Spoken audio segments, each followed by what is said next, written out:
That is me. So, Dr. Rev, where you at? Right here, baby. How you doing? How's the family on the other side of the pond? We're not bad. We're not doing too bad. We've been flushed out with rain the past couple of days, but today has been pretty good. I don't know, the people in London, today's been pretty nice, I think. But if you're anywhere else in the country, I'm not too sure. But London's been pretty good today, but we've been washed out the past few days. It's been awful and wet. But, you know, that's life pretty much here. So we're used to it. How are you? How's it going? I am fantastic. I'm looking forward to presenting with the family and talking about and further solidifying nothing's wrong with us. Something is happening to us. And let's go deep, take a deep dive into that. So you can, and we're using, we have a new show on my platform called The Black Room that was given to us by brother B-Man Billy Bird. It's a beautiful race technology that I'm going to be talking about, of how to restore our neuromelanin, a place that we can create in our homes, or if necessary, basically put a blindfold on and go back into the waters of none, go back to where we came from, into that first frequency, and be able to restore ourselves. I was listening earlier about when you were presenting about Dr. Amsu, and the Black Room fits perfectly with that, as you're going through that fasting and cleansing process to go into a place that inoculates you from all of the second frequency racial battle fatigue signals. But also fasting in the Black Room is a great way to excavate and exercise your deep-seated hidden trauma that's inside of you. We're going to be talking about that momentarily as well. And so we're going to be using Simone Biles, and we just did one on Nick Cannon. We're going to be doing one on R. Kelly. We're going to be doing one on Bill Cosby and many other people that we know, that we look at and say, what's wrong with them, or what's wrong with our people? And we're going to really dissect and talk about what has happened to these people and how their trauma is manifesting in their physical lives. Beautiful. So I am looking forward to this one. I have been looking forward to it all week. As usual, guys, I will be here, as will Brother Leo. If you do have any questions, please put them in the question and answer box, and I will field them to Dr. Rev as and when there is an appropriate moment.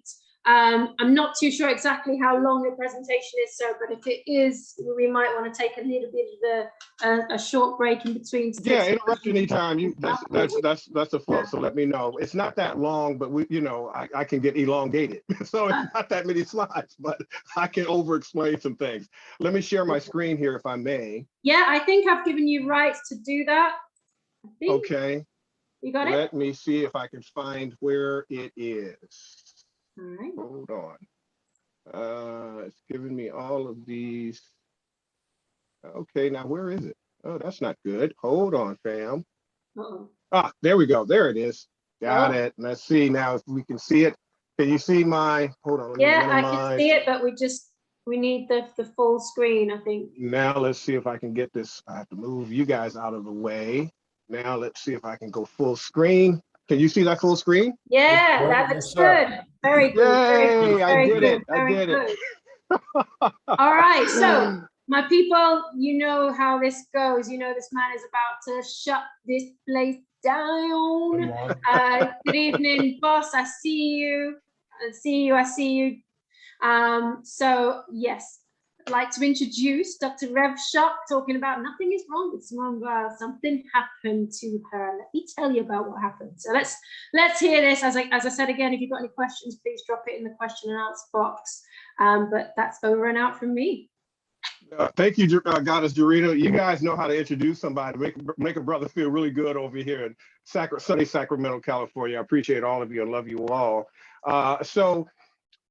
Before we do, I want to always do my affirmation of power and prosperity and protection, which you did at the beginning. I thought that was absolutely amazing. And so let's do it again, please, together as a unit. I am one with first frequency. I am one with the first thought idea. I am one with the first thought idea. I am one with the firstborn people. I am one with the firstborn people. I am one with the only one. I am one with the only one. Ashe, Ashe. and so it is.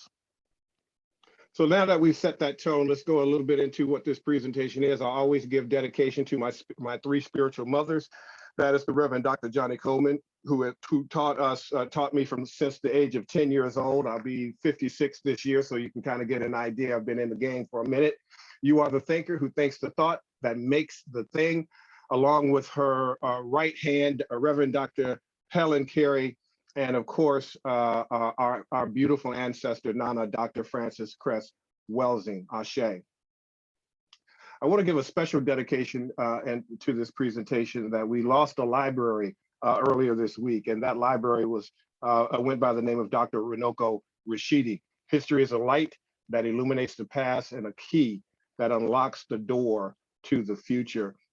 He is one of our greatest scholars, still is one of our greatest scholars, and always will be one of our greatest scholars. We love you. We appreciate you. Rest in power, our beloved King Runoko Rashidi. Ashe. So what is first frequency of oneness? We help create a spiritual, psychological, and emotional barrier to the hidden signal of racial battle fatigue and racialized domestic terror. We remove the effects of the false racial identities, what we call third and fourth frequency. We'll get into that in a moment. We help Africans and African Americans overcome their trauma bonding, capture bonding, and Stockholm syndrome to whiteness, as well as we're a culturally specific teaching ministry. This is exclusively for us, by us. So if the second frequency, Amu or the European wishes to tune in, you may do so, but this is not for you, this is for us. And so there has to be something exclusively for us that teaches us our truth of who we are without any level of intervention where we allow second frequency to come in and make them feel comfortable, make them feel safe. It's not a safe place for second frequency. We specialize in healing and removing the ancestral, historical, and incarnate trauma within our people. We help us reveal our natural original frequency, our signal and vibration. First frequency is based on science. It's not based on self-esteem. So we don't really care how you feel. We care that you have the accurate science so that you can manifest whatever reality you wish to manifest. And again, we're a teaching ministry, not a preaching ministry. So if this is your first time coming into this work and hearing about me, I am known as the Metaphysical Morpheus. I have many AKAs, Rev Shock, Sorry, I had Shock. to do that. That's where Andrew would have pointed it. Yeah, right.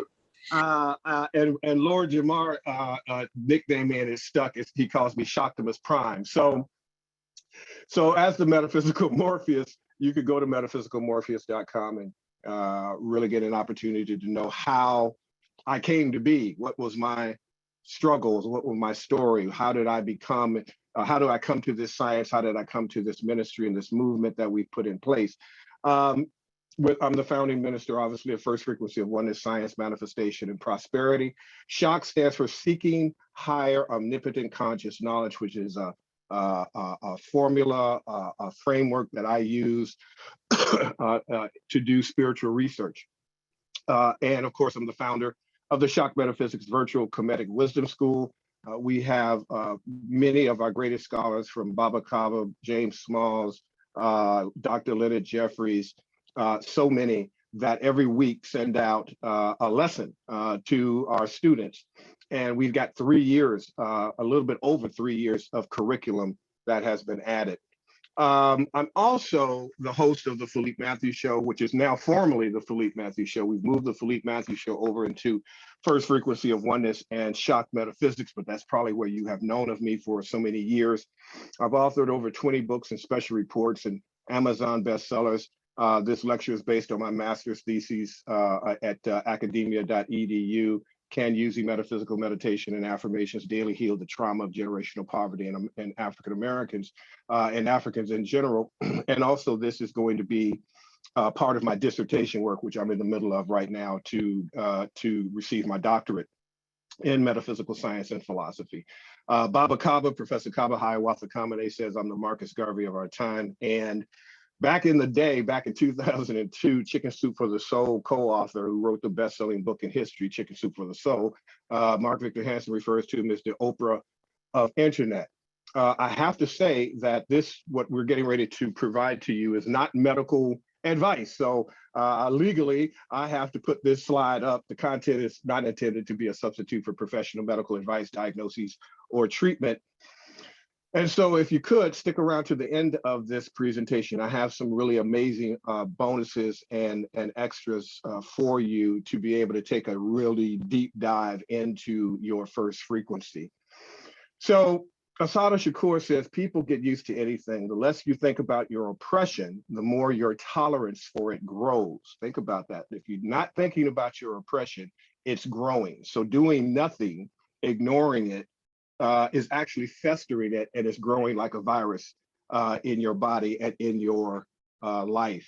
After a while, people just think oppression is the normal state of things. You become used to your oppression, and so now you're trying to make your oppression pretty. You're trying to buy that flat screen, get that did, live it up, turn it up on the weekend, do whatever you have to do to live and to try to mute this oppressive state. But of course, that's where our dis-ease comes from. She goes on to say, but to become free, you have to be acutely aware of being a slave. And of course, we know that Neely Fuller refers to us as prisoners in the prison yard. So this is where we're getting ready to go in terms of nothing is wrong with us, something's happening to us as it relates to our trauma. Now, I'm going to be presenting to you the 4 traumas I talked about some time ago on this platform. It's a process that's germane to our work, my framework, and my theoretical framework of the 4 metaphysical frequencies.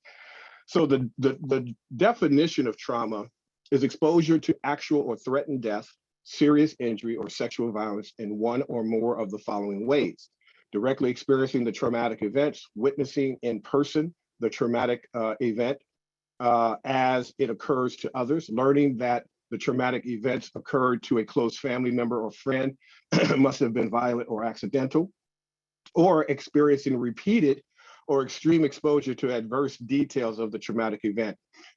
And for those of you who have been with me before, you see there's a link there for source. At the end of my presentations, I put this presentation up on our Patreon, so you can go to the sources of all the information and do all the citations if you want to take a deep dive into this work. So let's introduce back to you what we call the 4 quantum entanglement traumas that affect African people.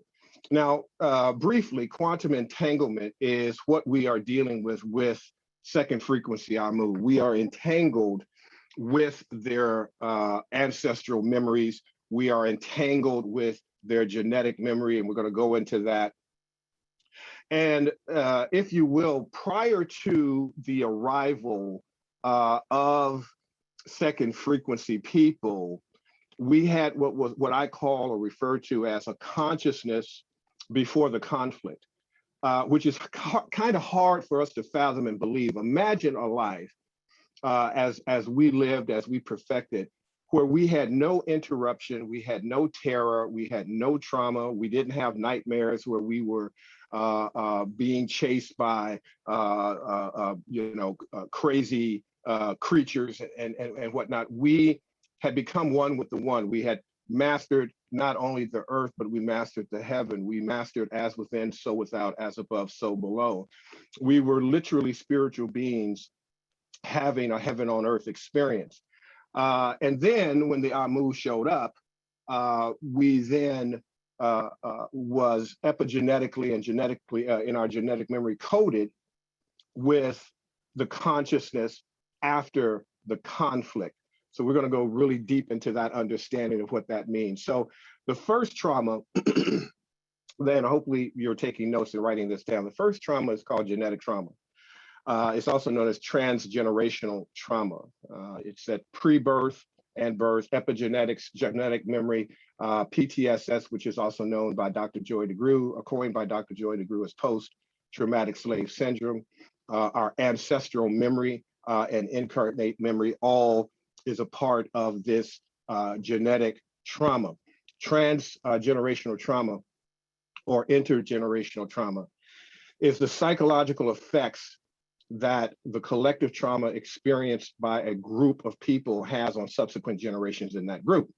Collective trauma is the effect of psychological trauma experienced by communities and identity groups and carried as part of the group's collective memory and shared sense of identity. So this is part of what has happened to us. So imagine, as I go into Simone Biles, I believe on the next slide, I want you to be able to see yourself in this data and kind of understand how I am able to quantify and qualify nothing is wrong with us, something happened to us.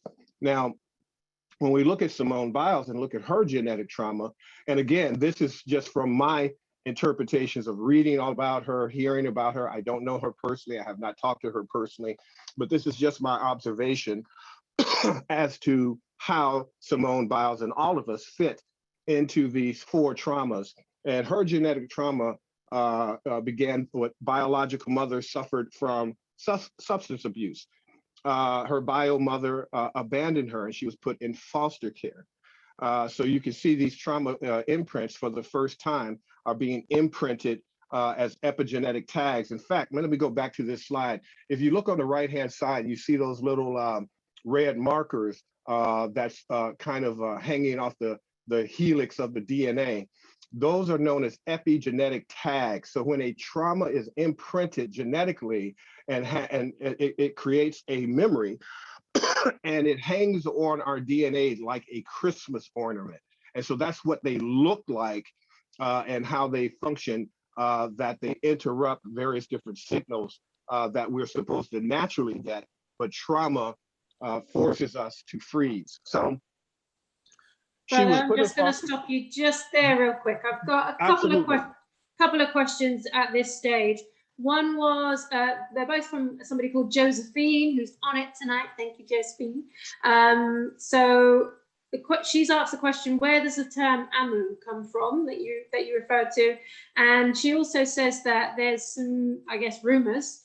Is there any truth in the fact that the gymnastics team had the COVID-19 injection and that it's the injection that caused her to lose some of her spatial orientation? I don't know if you're going to know the answer to that, but you might do. But don't know the answer to that. But the first question, the Amu, I got from Dr. Obadele Cambone. He was on our platform. He's one of our greatest researchers. He's out there in Ghana. He was educated here in the States in Harvard in linguistics. He did this amazing presentation and showed the origin of where the term the Amu came. And so I can, at the end of this, I can send you that show so that you can find that information. So and again, I have no idea about the vaccine and how it's going to manifest on Simone Biles and various different things. But as we go through this data, you might be able to see how these things can exacerbate this vaccine can greatly cause us mental, physical, and emotional harm, depending upon who we are. Biles is a top athlete. That vaccine is going to manifest differently in her body than it would someone like me, who's like, over 280 pounds. But I have, which is why I will not take the vaccine, and I don't recommend it. But that's a whole nother show. So another genetic trauma is her biological mother and father suffered the epigenetic effects from her grandparents. Her grandparents were raised in Jim Crow. Now imagine if you were raised in Jim Crow, which ran for 94 years, the amount of terror that was captured and stored in all Black bodies coming out of that situation, and having to deal with that situation, and having that having your children being birthed into this trauma, this genetic memory and trauma imprint. Genetic trauma has been traced back to 14 generations, which is about 350 years. If you put 25 as a generation, 25 years as a generation, and it triggers the genetic memory of rape and molestation and domestic terror. So look at your genetic trauma. Where did you come from? What Dr. Edwin Nichols refers to this as axiology. Axiology, excuse me, is how the environment shapes a human value, individually and as a group. So if you're raised in oppression, what is your highest value? Of course, in terms of survival. So what is causing you to act up, act out, and behave in certain characteristics, traits, and behaviors is a direct result of your environment. Remember earlier I talked about the consciousness before the conflict. How did we act? How did we behave? Because we had no terror, we had no opposing force, no other quote unquote branch of humanity to compete with. We were able to create civilizations and architecture that to this day could not be duplicated or replicated. So what we're trying to do is take us back to that first frequency signal of those first Africans.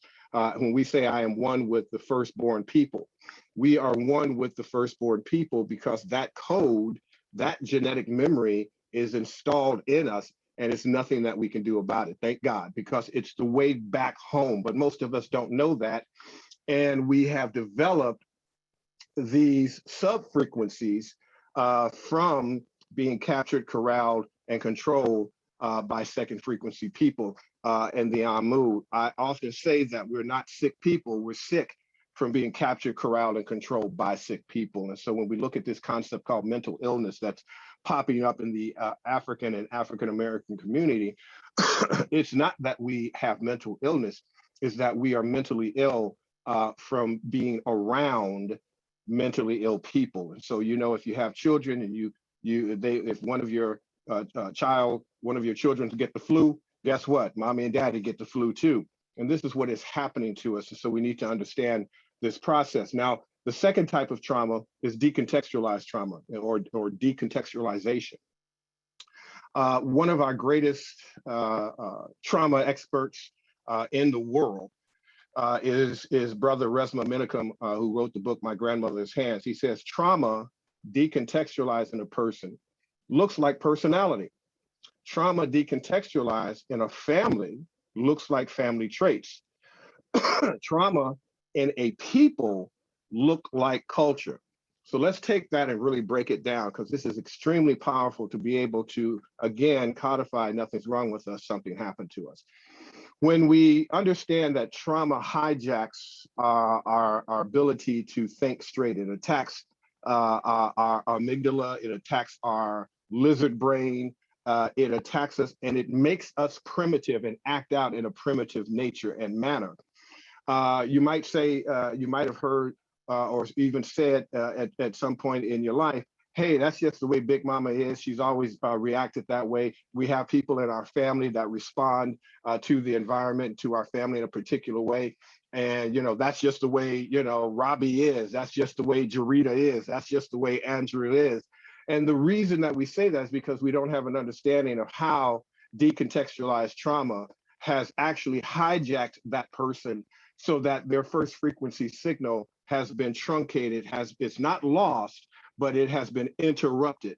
And that decontextualized trauma then becomes and looks like personality.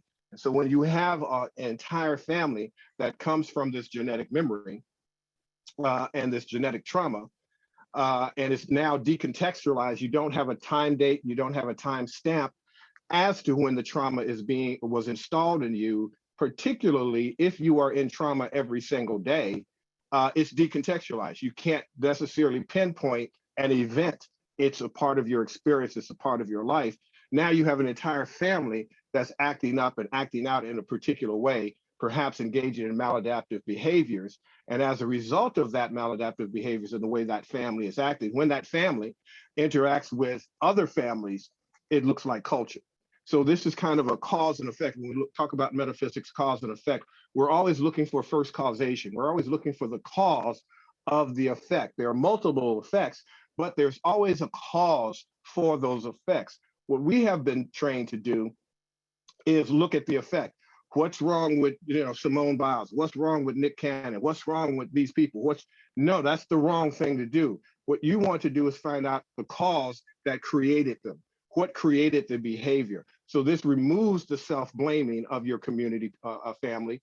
This removes the self-blame from you. Nothing's wrong with you. Nothing's wrong with them. Something happened to them. But what we have been trained to do by the Amu is to blame the victim versus the circumstances that created the victim. So as we look at this decontextualized trauma with our beloved Simone Biles, being sexually molested for years by Larry Nassar is a decontextualized trauma. She don't remember the time, date, timestamp as to when it happened. And if you remember her story, she was in denial of her molestation for so many years because it was so overwhelming. Here's one of the things that happens to us. We try to fit in, we try to go along and get along, and we try to do everything right, and we somehow still end up victimized. And here's a sister that was victimized at the top level of her life, in her sport, in her field. She followed all the rules. She did what everybody told her to do, and she still ended up victimized. Now, she was in denial of that for quite a period of time, and that's what decontextualized trauma is and how it looks. And so you don't know how she's going to act and how she's going to behave, and how that's going to affect her mentally and her body, because everything she's doing is about perfection, to perfect her craft. And before you can perfect that craft physically, you also have a mental training that you do to get you into state, to get you prepared to be that athlete, to perform whatever that a process is. There's a certain way that you eat, there's a certain way that you think and do and process, and all of that was completely victimized and hijacked by this molestation. Never having a natural or normal life. So that decontextualization of being put in foster care, having a parent suffering from substance abuse, all of that is trauma. But it's so often because it's your parents, it's your life, it's your experience. It's not one event, it's a lived experience. And so it just becomes decontextualized. It becomes a part of your psychological lexicon, part of your DNA. And that's where the decontextualization comes from and comes in, and it just starts to manifest as personality. I'm sure if we were privy to being in Simone's space, that we would see there's certain characteristics, traits, behaviors, and proclivities that she would have that you would look at and say, where did that come from? Well, it came from her decontextualized trauma. Not knowing you are first frequency and trying to fit in to second frequency life creates that third frequency lifestyle. So as we look at ourselves economically, particularly someone like a Simone Biles, she never was told that she was a goddess. She doesn't know that she's first frequency. So her entire identity, as well as her parents and grandparents, their identity is to be a good, go along, get along Negro in third frequency, align and lead with white values, second frequency values, and don't rock the boat, don't ruffle the feathers, stay in line, stay conformed, stay complicit, know your role, know your position, go to church, develop, assimilate correctly, get colonized correctly, go to church, get an education, and get a career. So everything in Simone's life, particularly when she started moving into gymnastics, has been surrounded by and corralled by and controlled by second frequency people that created a third frequency life and lifestyle for herself and for her family. And so she also has to take meds for her ADHD, attention deficit hyperactive disorder. Now, again, why did or does Simone have to do that? What was the axiology that caused her to develop attention deficit hyperactive disorder. These are the labels that they put on when we are not in our natural environment. Baba Kaba says, when it is natural, when you are in an unnatural environment, to act unnaturally. And so when we act unnaturally within this second frequency environment, within this third frequency false racial construct of being a Negro, it manifests as mental illness because our brains are not accustomed to this level of oppression, but we don't know it's oppression. We think it's just normal and a natural way of living, and that's just the way it is and what we have to deal with. Nobody told her about her first frequency. She probably knows about what we call the white boy on the stick and the white boy in the sky. But that's for the most part what third frequency only knows, because third frequency doesn't want to really embrace their African side. They don't want to embrace their first frequency goddess or God state. They might use the term and call each other kings and queens, but do they really know what that means? No, because look at their behaviors and look at what they're surrounded with. You can understand that they are in a bubble, and that bubble is a bubble of oppression, as Neely Fuller talks about the prisoner in the prison yard. Any questions so far, Jarita? Any comments before I move forward? Yes, there is one that I've just seen in the chat. There was one from, I think it's Dawn, who's asking about where can we get treatment? You're talking about obviously all of these things, this trauma being imprinted on our DNA. Can we treat this? How do we sort this out? I love it, as it happens every time. Wait till the end of the program, and then we no, will they go want to into know now. that. Okay, we'll wait. That's us, Black people. We just want to know the solution. I'm like, okay, I got the problem. Where can I go and get this solved? It's coming, got it. All right. So number 3 is known as vicarious trauma or secondary trauma. Vicarious trauma is an intense reaction to being exposed to someone else's trauma story or being exposed to the details of the traumatic event. Vicarious trauma is when trauma is triggered or installed in the body without ever having experienced the traumatic event personally. It can affect the way you think, what you believe, and how you behave towards others in your community.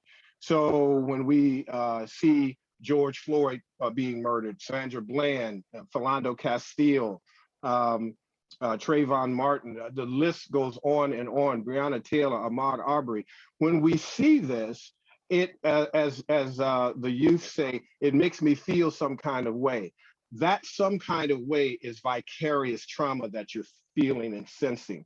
You're sensing terrorism, even though you weren't there, even though it did not personally happen to you, it happened to your family member. And so as a result of that group being terrorized, you feel it too. And now you have an install of that terror. And how does that make you feel? How does that terror, that decontextualized, that vicarious trauma, how does that then move into a decontextualization? And then it starts to become genetic. And then it starts to manifest and look like your personality. And you start acting up and acting out in a particular way. And it also could be the reverse, where you don't act up and act out per se, but you act within, meaning that you turn your feelings of trauma inward towards yourself. And so that can manifest as addictions, whether that's sex addiction, whether that's drug addiction, whether that's alcohol addiction, whether that's money and credit and debting addiction. It can manifest in so many ways of how vicarious trauma becomes decontextualized and then becomes part of your epigenetics that you are now passing on to the next generation. So secondary trauma occurs from being constantly exposed to RBF or racial battle fatigue signals, as well as RBT SIV, which is Dr.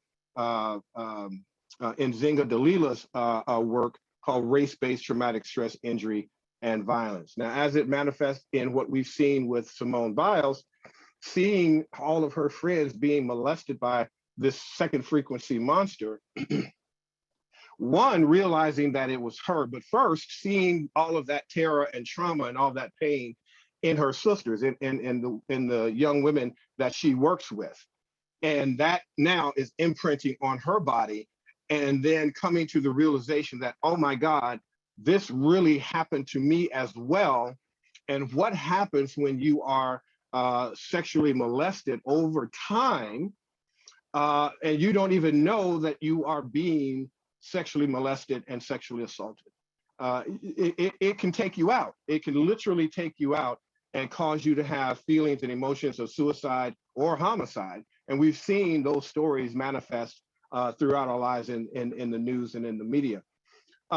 Another vicarious trauma is having to perform at a top level while carrying the epigenetic and decontextualized trauma inside of you. So the reason that we have this concept called peak performance, and we have this process in our movement, in our ministry, called peak performance metaphysics. The reason that you have to have peak performance metaphysics or peak performance is you're trying to quiet your mind, focus your mind, and still your mind to get focused to do whatever the task is that you are designed to do, that you want to do. So she wants to be a world-class gymnast. So she has to train her mind in this peak performance. She has to learn how to compartmentalize and sequester her decontextualized trauma, her vicarious trauma, her genetic trauma, so that she can think straight, along with having the environment that caused her and created her, along with having attention deficit disorder and having to take literal medication in order to get her mind right and get into the state. That is a trauma unto itself. And it's a vicarious trauma that we have to do. Every time that we have to perform, every time we have to, quote unquote, code switch, every time we have to act a particular way that is not natural to us because we are surrounded by the Amu, and that could cause us lack of freedom, it could cause us financial harm, it could cause us lifestyle harm, or it could cause us death. That is a vicarious trauma that we deal with every single day. But again, if you don't know this, you think that this is just the way life is. And now, you're wondering why do I have headaches? Why do I have backaches? Why is my chest hurting so tight? Why am I having breathing problems? Why am I having all these physical symptoms? And as a result, I don't know what to do. They call it stress, but it's not a natural stress. It's a stress by being in an unnatural environment and being captured, controlled, and corralled by this second frequency signal that is upon us currently in our lives. So seeing people around the world die from COVID in the news and social media, that's a trauma. That is a trauma. And particularly with Simone, God forbid, I don't know for sure, but I would assume she knows, and we all know someone, if not someone close to us, we know someone who has lost their lives to this virus. And that creates a trauma, creates a learned helplessness, and it creates a terror. And you don't know where to go to get the right information, because we understand this conspiracy. We have on our Patreon, I was talking to Dr. Elaine Ferguson, who's part of our platform and also has been with you. She can't talk about certain things algorithmically on social media because they would literally go after her license. Anybody who talks about anything anti-COVID, or any medical person that speaks anti-COVID and anti-vaccine, is going to be targeted, lose their license, lose their way of life. And that's another level of terror. And so where does Simone go to get the proper information? She goes back to, and this is what happens to most of us. Most of us have to go back to ask for help from the very people that did the harm. So the question is, can the people who have done you the most harm do you any good? Well, we know the answer to that is no. But in certain situations, where do you go? If they're threatening your job, they're threatening your life, your lifestyle, your ability to feed your family, that is a forced terror. There's a vicarious trauma that is occurring from being forced to be vaccinated. And again, it's an environment. So that's the axiology of it. How is the axiology of the AMU, of second frequency systems, we call institutionalized racism systems, how are they manifesting on Black bodies throughout the diaspora?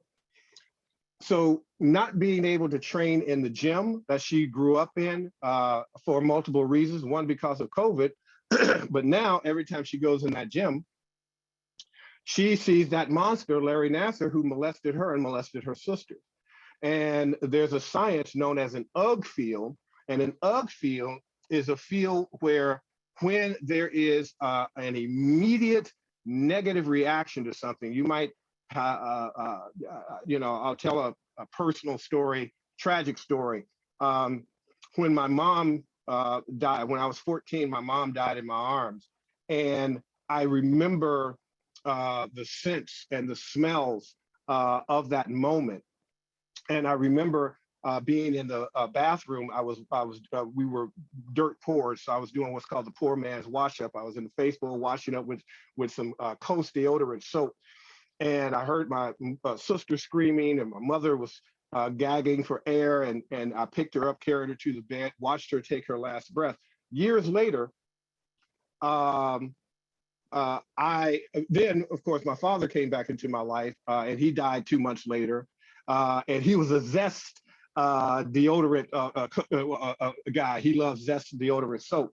So to this day, when I smell Zest or Coast deodorant soap, it triggers the trauma of the death of my family, of my mother and my father.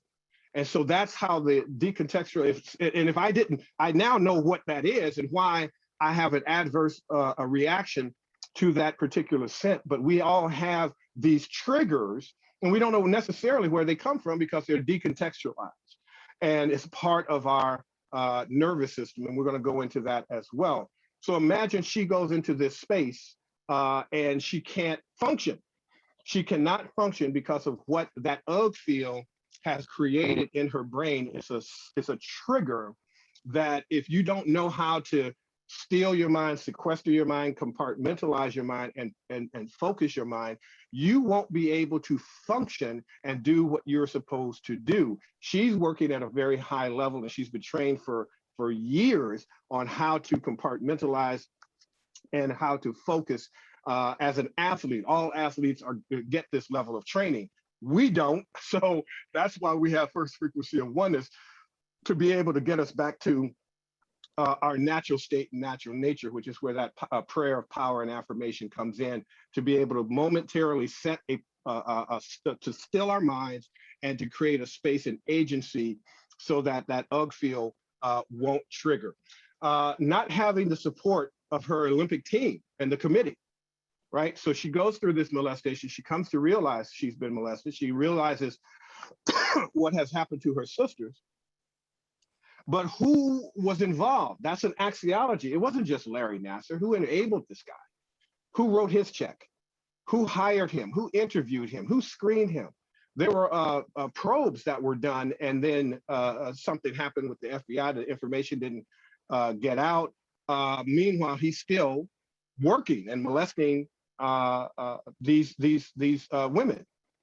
Imagine how that makes you feel when you know it wasn't just a person, it was an entire unit of people that, of course, makes it very difficult to find and target who was the group that caused this to occur.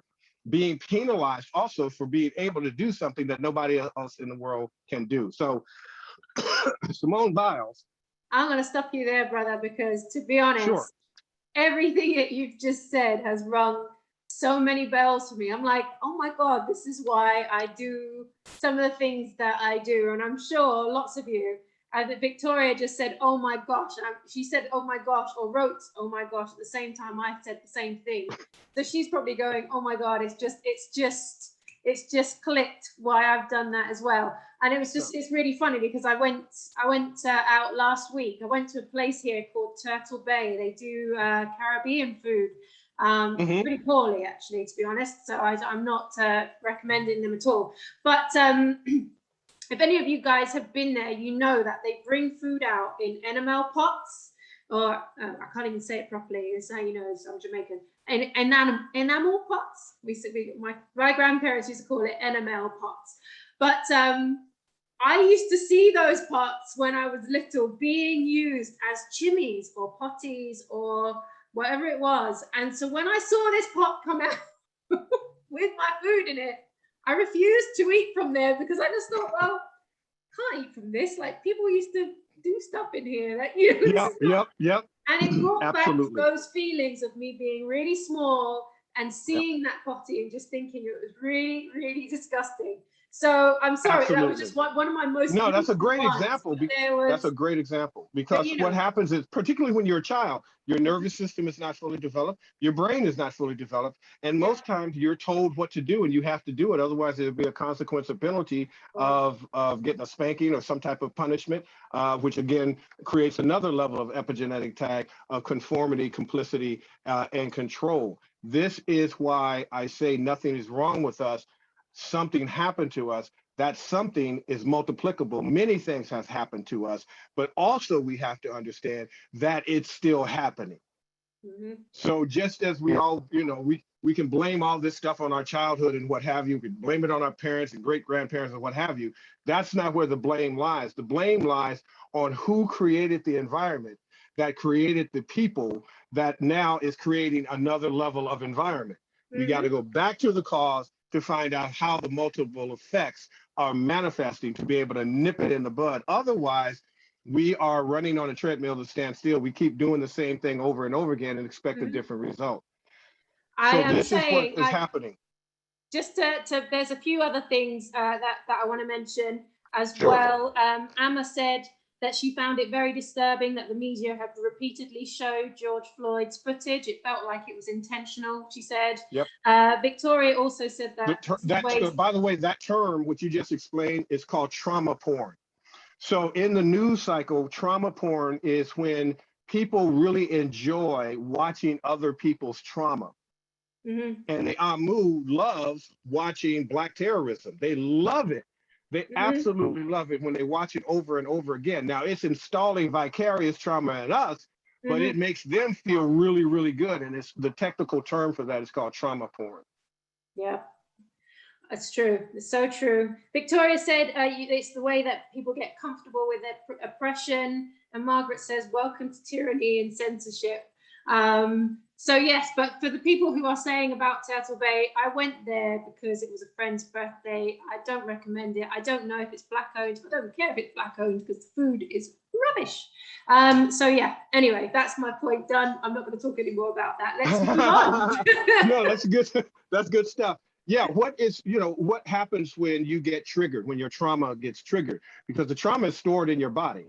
And so when you see something, hear something, smell something, it can take you back into a moment of time that you have completely forgotten about, have completely suppressed, or at least attempted to suppress out of your mind, but bam, it goes right back and this is why we ended up having these night terrors, and all of these things are happening to us psychologically and physically, and we don't know why we're feeling some kind of way.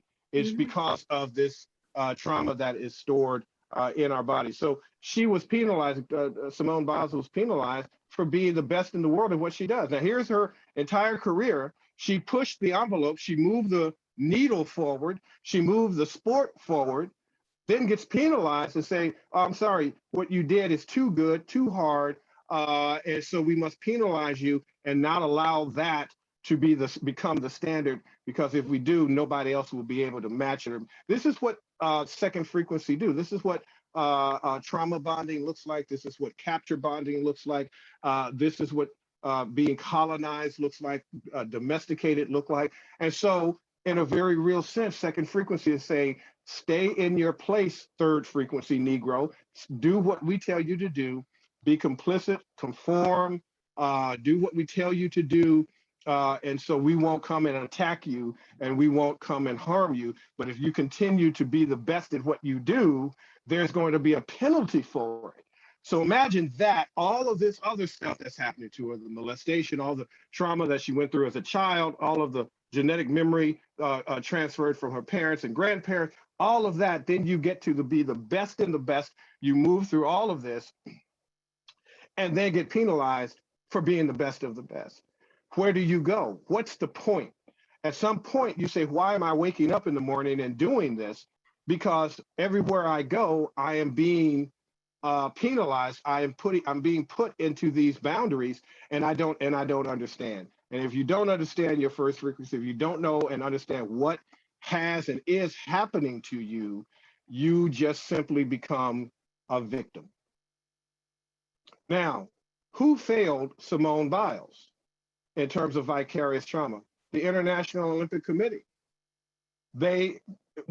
How could they have allowed this to happen with Larry Nassar over, I think it was over 20 years, some crazy number, 10, 20 years that this guy was employed, that this guy groomed these younger, and many of them, particularly even Simone, these were children.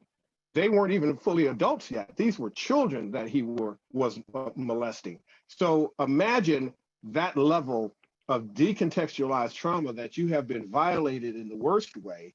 I know people, and maybe this is something that people can relate to. Imagine, I don't know, that you're 40, 50, 60, 70 years of age, and you find out that your actual parents were not your parents. Imagine how that would make you feel, that everything that you have lived up to that point has been a complete fabrication and a complete lie. This is why third frequency people have a difficult time recognizing, responding, and accepting their Africana, because if they do, they then must deny and look at and deal with everything that they have subscribed to, that they thought was truthful and real, and realize that it was a lie, which then they start to question themselves. Am I that vulnerable?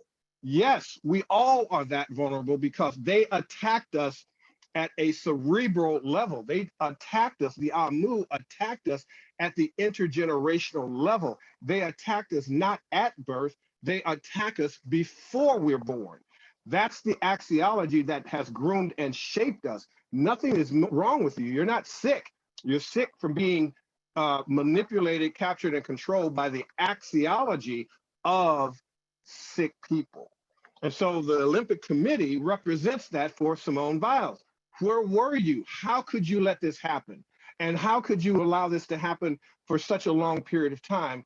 And why did it take, quote unquote, one of our second frequency sisters to bring it out and to bring it to the community, so that what would have happened if Gabby Douglas or Dominique Doss or any of the other African sisters brought this out? What would have happened if it became an issue where they made it about race, black and white?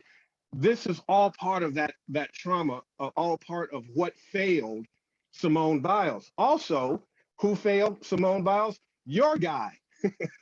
I call it your guy because he's over in your neck of the woods, Piers Morgan. So now here you are going through. No, we're not taking him. We're not taking him. I know you're not taking ownership of him. I know that's right. I knew you were going to chime in. I'm like, okay, let me see. Jarita is like, no. We're not claiming this dude at all, okay? So imagine, you know how you feel when, in your zip code, in your bubble, if a neighbor starts talking about you and saying something about you, and how you feel. Imagine being on the world stage and people who you've never met, who have access to media and social media, don't know anything about you, have no idea what has happened to you, have no idea what you are going through and growing through, and this says something as stupid as this guy.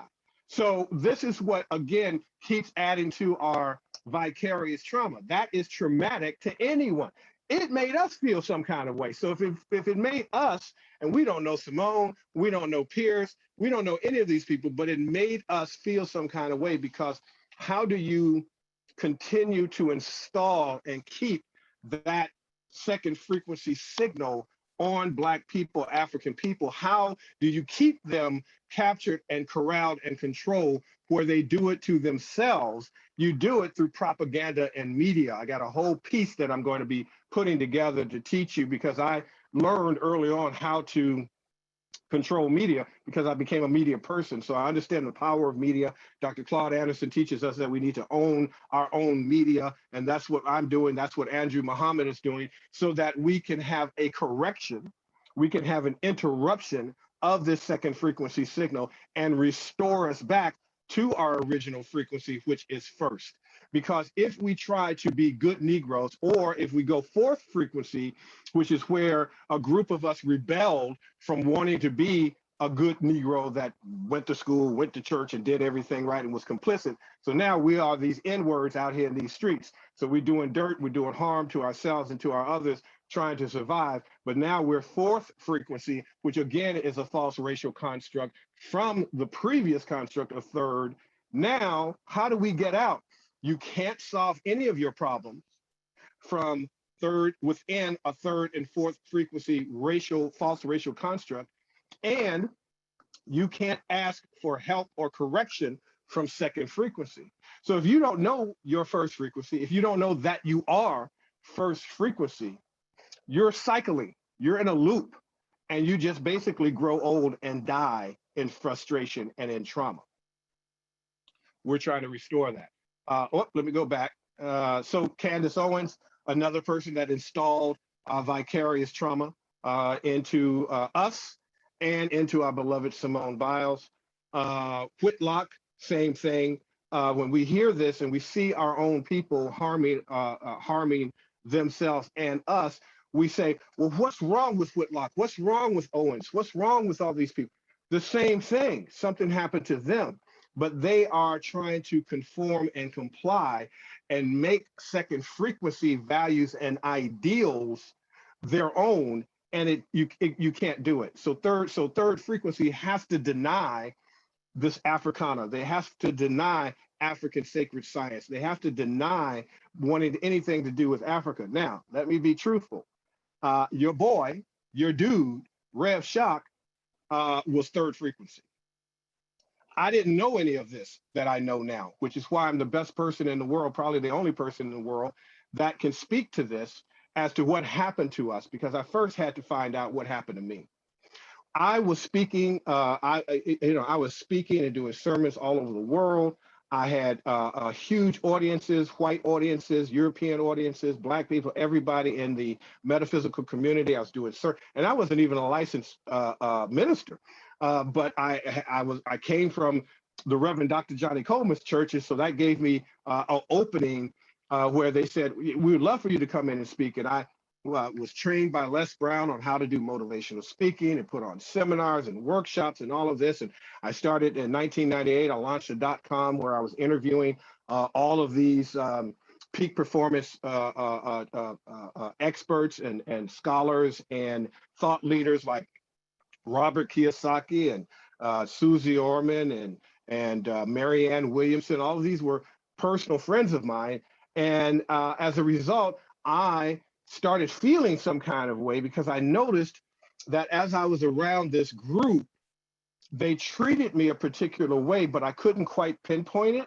I didn't know about racial battle fatigue. I didn't know about whiteness. I didn't know about second frequency. I'm omitting a virus, an actual virus that subjugates melanated people. It's an actual thing. I didn't know any of this.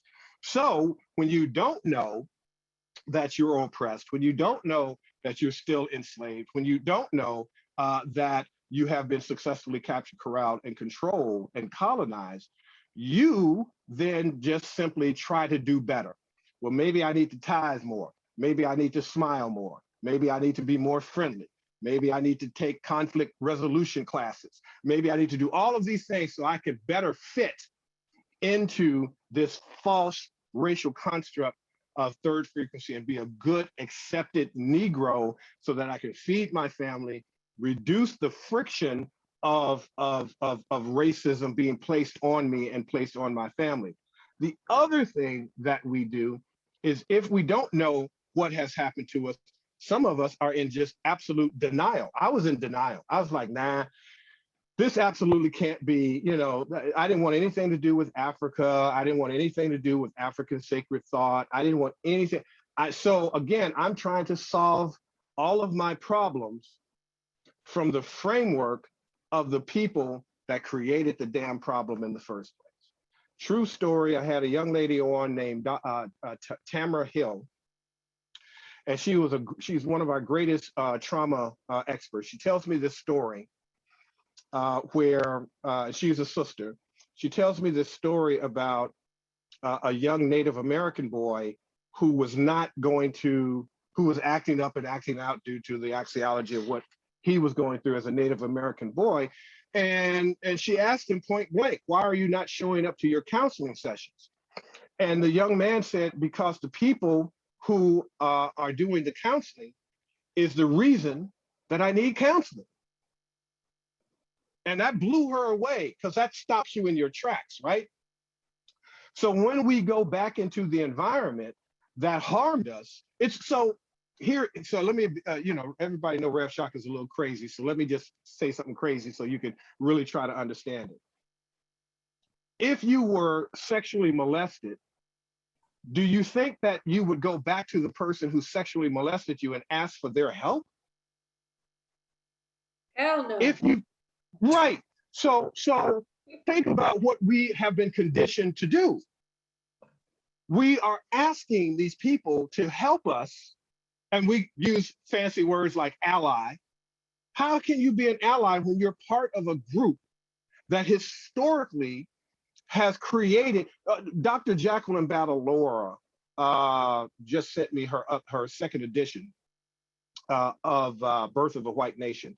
Battle, as you know, if you've been on my platform, knows that Battle really taught us where white people came from, how they were invented as a matter of law here in America. We're not talking about the psychological framework that Nana Francis Cress Welsing and Amos Wilson has done prior. We're talking about just American-made. White people are American-made from 1664, between 1664 and 1681, and from 1681 all the way to now. What has happened is this group of white people, there are three aspects that created white people, and then attitudinally what we call whiteness. So whiteness and white people have certain privileges, was created as a false racial construct of humanity that gave the European this new designation where they had privileges over others that other people could be denied. So in those laws, they call it anti-miscegenation laws. It was a cluster of them. But in those laws, 3 of those laws is what brought you and I together here today in this conversation, and which is why you're searching for answers. The first law was that a person of African descent could no longer vote or run for office. The second law was that a person of African descent could no longer own a gun or gunpowder. Guns or gunpowder. So you couldn't protect your family, you couldn't feed your family. And so as a result, it was illegal. And so again, this is the taking the African king out of the family structure. The third and most diabolical of those laws was that a person of African descent could not sue or take any type of legal action against this new designation of humanity, false designation of humanity called white. So you could not sue or take any action against white people. So they could kill you, rape you, beat you, do anything they want to do to your children, to your parents, to your entire family. You had no legal recourse. You were a victim. That was a terroristic event. That was the birth of the concept of white supremacy. We see that now manifesting in how police get off by killing us. We see the epigenetic, the genetic memory fallout of this. So imagine that the body is always seeking to be safe. And so if it's seeking to be safe, they get to control what that safety looks like by creating domestic terror to keep us in our place. How did they do that? During Jim Crow. After enslavement, that's where lynching began. The formation of the KKK, the formation of redlining, formation of black codes. All of these are things that Simone Biles' grandparents went through, and that terror, those epigenetic processes of trying to flee the South, come up north because of what was happening to Black people in that area and in that era. Now you come to the north, like my family, my parents fled the South, came to Chicago and the Midwest of the United States of America, and gave birth to me. They transferred their trauma that they experienced onto me. My mom used to tell me about her picking cotton. My mom told me about being on the railroad and trying to escape. But that was epigenetically transferred into me. So now I have this decontextualized trauma that I don't know anything about because I'm a child. So now I'm listening to my mom. I say, well, I don't want to have that happen to me. So I'm going to shrink my life. I'm going to follow the rules. I'm going to do everything right. I'm going to be a good boy. I'm going to be a good person. I'm going to do all of these things right. And then life still betrayed me because in this second frequency construct, in the axiology of the environment that they have created, Black people never get out clean. There's something happens to us where we have, as children, we have these dreams, we have these goals, we have these aspirations. This is what I want to do. This is what I want to be when I grow up. This is what I want to live, how I want to live my life. And something comes up that betrays us, abandons us, that installs this trauma that nothing I do matters, nothing I do works. And so some of us end up living this the FU mindset and just say, F it. I'm just gonna do what I have to do to survive because the environment is designed to make the African dirty in some way. And that's why we never, so look at what happened to all of the people who tried to do the right thing just in real estate. One of my good friends was talking about, he bought all of this real estate. He had all of these tenants and he did everything right. And then COVID hit, they took away the laws and allowed the tenants not to have to pay rent. So now all of the new money that was made in the Black community from real estate investors and what have you, now they're going bankrupt because for more than a year, they haven't had income coming in to pay for the properties. This is being done to you. And now those people, many of them are back to, they're trying to fight to get into middle class. They're trying to fight to get out of fourth frequency lifestyles of being out here on these streets. You do everything right, and then still something happens to you that stops you in your tracks, and you take 2 steps forward and 3 steps back. That is what the system is designed to do to African people worldwide. So once you know what is happening to you, what has happened to you, you see your children, you see your father, your mother, your grandparents in this data that I'm presenting to you. Now you have an understanding of how you can, of what has happened. It's not your fault. You can't be held responsible for what you've done to survive.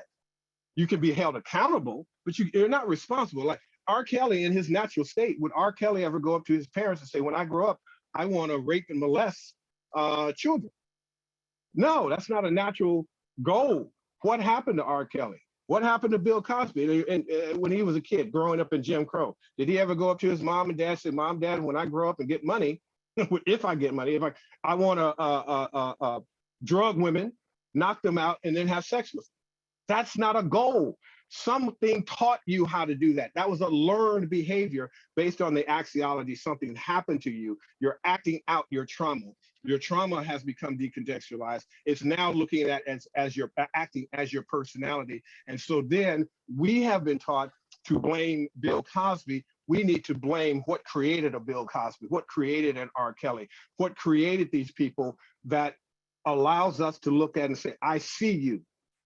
I see you for what you really are. I see you as a first frequency God and goddess. And I see that you got tainted, your signal got interrupted, and now you are acting up and acting out. Now you have to be held accountable for what you've done, but you are not responsible of what has happened to you because you didn't ask for this. None of us asked to be born into the problems and situations that we're in. That wasn't a goal. So what happened? So as we move forward, what else failed Simone Biles? Has anybody heard the Me Too movement say anything about Simone Biles being molested, going after Larry Nassar? I haven't heard anything. And when we talk about being hijacked and this propaganda, the Me Too movement was first created by a sister, third frequency, but it got hijacked as many times. That's what they do. Black Lives Matter, all of that, rap music, everything. It gets hijacked, culturally appropriated. Now, as you see at the top, it's become second frequency. We look at and think of Me Too, we think of second frequency. Many of us don't even know that that was developed by a sister. So this is part of that hijacking. This is part of that propaganda. This is part of that axiology that failed her and created more vicarious trauma. So the fourth trauma and the last trauma, which is most powerful trauma that I have understood from Resmaa Menakem, as he has taught us and given us this power, this process, is ghosting trauma. And ghosting trauma is the constant sense of doom that we have. So when you have installed, when genetic trauma, vicarious trauma, and decontextualized trauma has been successfully installed into our Black bodies, it causes us to feel some kind of way. It causes us to minimize ourselves. It causes us to play small. It causes us to not be able to get past go. It causes us to procrastinate. It conforms us. It constricts us. It confines us. And so now we don't have big goals anymore. We're just trying to live day to day. We're just trying to survive to the next day. Maybe our biggest goal is maybe to buy a car, maybe to even buy a house. And in some cases like that, we don't even have those goals. How has this trauma created this ghost that haunts you, that causes you to not go towards opportunity, to not even be able to see opportunity because your lizard brain has been so hijacked? The pressure of vicarious trauma, secondary trauma, vicarious trauma, hazy trauma, decontextualized trauma, and genetic trauma has been on you so long that you can't even see a way out. If somebody came to you if Harriet Tubman came to you with a process to get to the Underground Railroad to escape, you wouldn't even have the ability to see it. You would look at Harriet Tubman as a troublemaker, as many people did with Martin Luther King. Those Black people who turned against King, those were the third frequency people that successfully, their brains and their nervous systems were hijacked. They went through so much terror from lynching and Jim Crow and taxes and all of these things that they even went against Martin Luther King, who was trying to free us. So there's a reason why we are acting up and acting out within our community, why we don't support one another. There is a reason, but we must, as a community, stop blaming each other.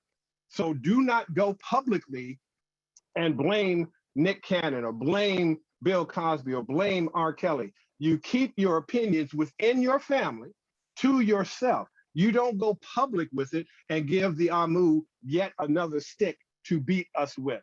This is the problem. Stop playing the blame game. There is nothing wrong with you. There is nothing wrong with your people. Something happened to you. Something happened to them. And as a result, we now grow up. And we grow up and we go up into our first frequency signal. Wow. Come on, Sharita. No, this is no. This is totally deep on another level. And I just, every time we see our own people do something, we are always the first ones to go out there and say something, even more so than other races. We chastise within our own community a lot, and it's just really refreshing to hear that we actually need to take another approach to doing that. Obviously, we can't let people go, and we do have to hold people accountable. No, they have but to there's be held a way accountable. to do that. Yes. How it's Yes. done, and that is really, really important. It really is, Goddess. Yes, go ahead. I just wanted to say, lots and lots of people are saying that this is really, really deep, that you're talking truth. Thank you. Actually, let's do a typical Andrew thing. Put some ones in this chat right now. I want to see you guys. That is definitely an Andrew thing. Doing, Put some ones in the chat, beloved. Let's go. Lick Chuck Babylon. That's how he does it. I love him. I love him. That's my dude. That's my dude. Because I love actually, you know, the fact of the matter is, I said at the very beginning, I was really looking forward to this. And you have been going now for just over an hour. And yeah, I'm almost done. No, you're good. You're good with time. But I'm just aware that you haven't stopped. Like, do you need to take a drink? Are you okay? No. Are you okay? What, like a martini? Then Rev Shop won't be back. But no, I got water right here. He'll have his martini after the show. No, I'm good. I'm good. I got my water. I don't need a break because, you know, when you're one with the one, this is just, it flows. It's just part of my, I literally have done 5 and 6 hour workshops and never missed a beat. When you bring up a point, when you are presented with your original frequency, with your original truth, time stops. It stands still. Yep. And so you lose a sense of time because you're now one with the one. And that is how we install, invigorate, reprocess ourselves and rejuvenate ourselves by coming onto these various different platforms and getting this first frequency dosage, finding out what has happened to us or what is happening to us. Now we have language, we have context, we have framework to know, oh, this makes all the sense in the world. So I've taken all of the scholarship from many of the other scholars and synthesized it into a system and a framework I call the 4 metaphysical frequencies framework to explain how we are the best of the best, why we are the best of the best, why we can never die, we can only multiply, but how did this happen to us, the second frequency, what did they do, and then what can we do to restore ourselves? See, many of our scholars collectively have produced some of the greatest work ever, but because it's one particular silo of knowledge, it has some effect on us, but it doesn't necessarily heal us. I'm trying to heal us and say, okay, yes, Nana Cress-Welsing, you're absolutely right. But how does that second frequency, how does that genetic annihilation concept, how does that manifest in our Black bodies, and what can we do to get it out? And so that's what, but so we need to understand these 4 traumas is in all of us, from Oprah to the custodian at Walmart. All African people, after the consciousness of once the consciousness of the conflict arose hundreds thousand years ago when the Amu second frequency manifested on this earth, we have been subject to these 4 traumas. Now, ghosting trauma, when a person continually has a sense of impending doom, they might have a medical condition known as impending doom anxiety. Symptoms of this condition include constantly feeling like something awful is going to happen or that the world is coming to an end. Look at just what happened with 2020. Look at the mental illness and the ghosting trauma that came from that. We're scared to do anything. Right now, some of us have to get vaccinated. My queen, she's a nurse. She had to get vaccinated. I was terrified. I am still terrified because I don't know what's going to activate as a result of that, those nanites and those metals being put into her. That's somehow going to trace back and be controlled. I don't know. So that creates a ghosting trauma because I'm sitting up terrified of my queen. How many of us are going through this terror of ghosting right now? How many of us are feeling like, well, if that happened, I gotta get all of this in place because I don't know when I'm going to be happy again. I don't know when I'm going to feel safe again. That's a ghost. That's a ghosting trauma. That's terror, and it's deliberate. This is a deliberate act. It's called presentiment, a feeling that something will or is about to happen. We call it premonition. So presentiment is when you feel like something is going to happen and that anxiety builds up, and it manifests differently in each and every one of us. You know, some of us never leave the house. We develop agoraphobia. We develop various different types of addictions. But the ghosting trauma comes out. Your friend will call you up, say, hey, let's go and go down to this motivational speaking thing. You won't do it. Let's go down and look at this business opportunity. You won't do it.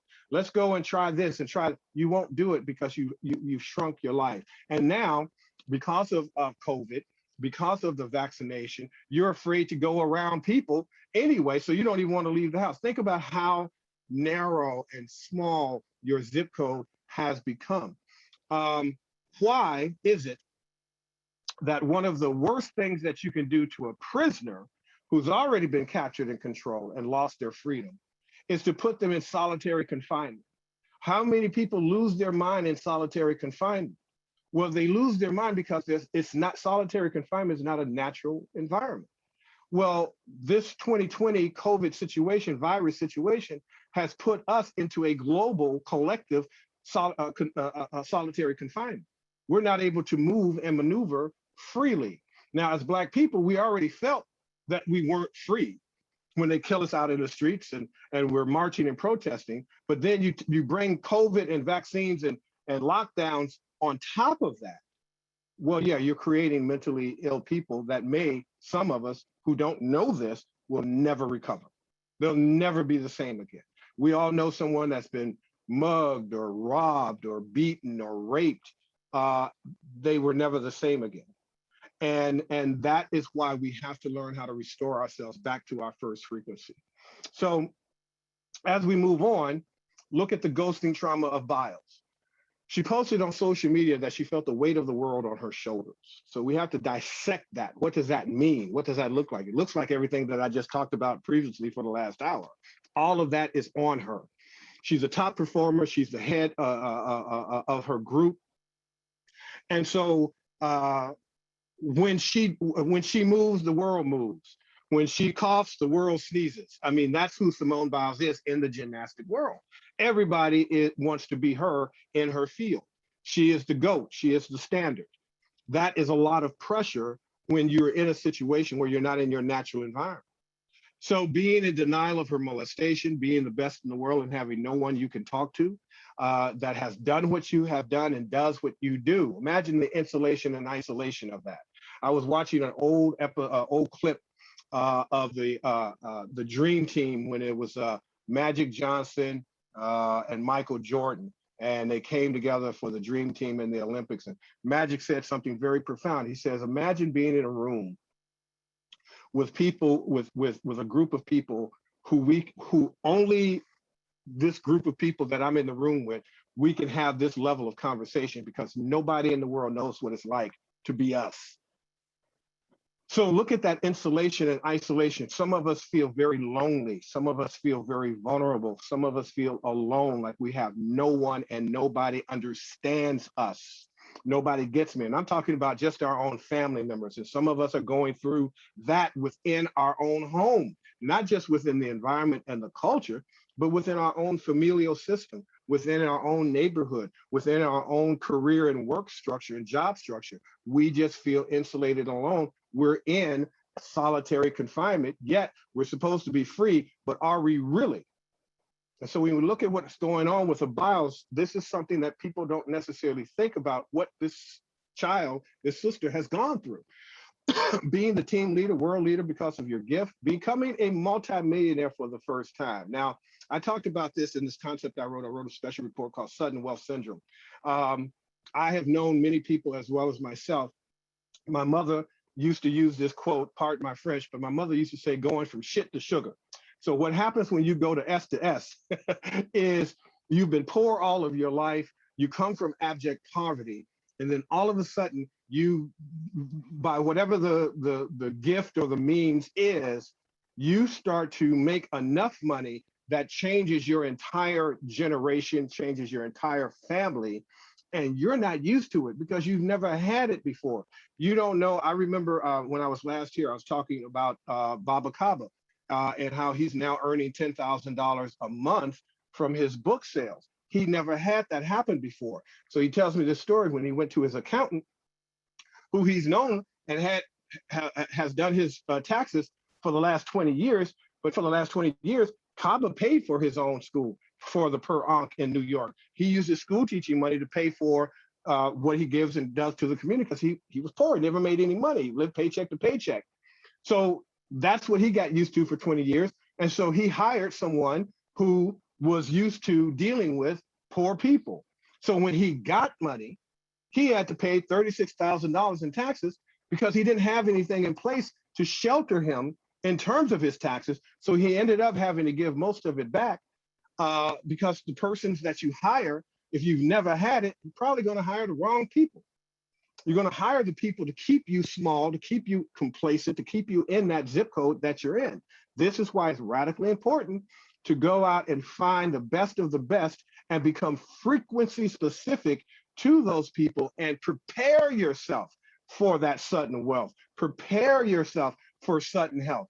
You go out here, you listen to someone like this brother who was on earlier, Amsu, and you don't get the whole full information. You go out, you say, I'm going to fast for 14 days. You probably drop dead because you didn't get all the information that you needed to get to know how to do it successfully because you just have never been exposed to it before.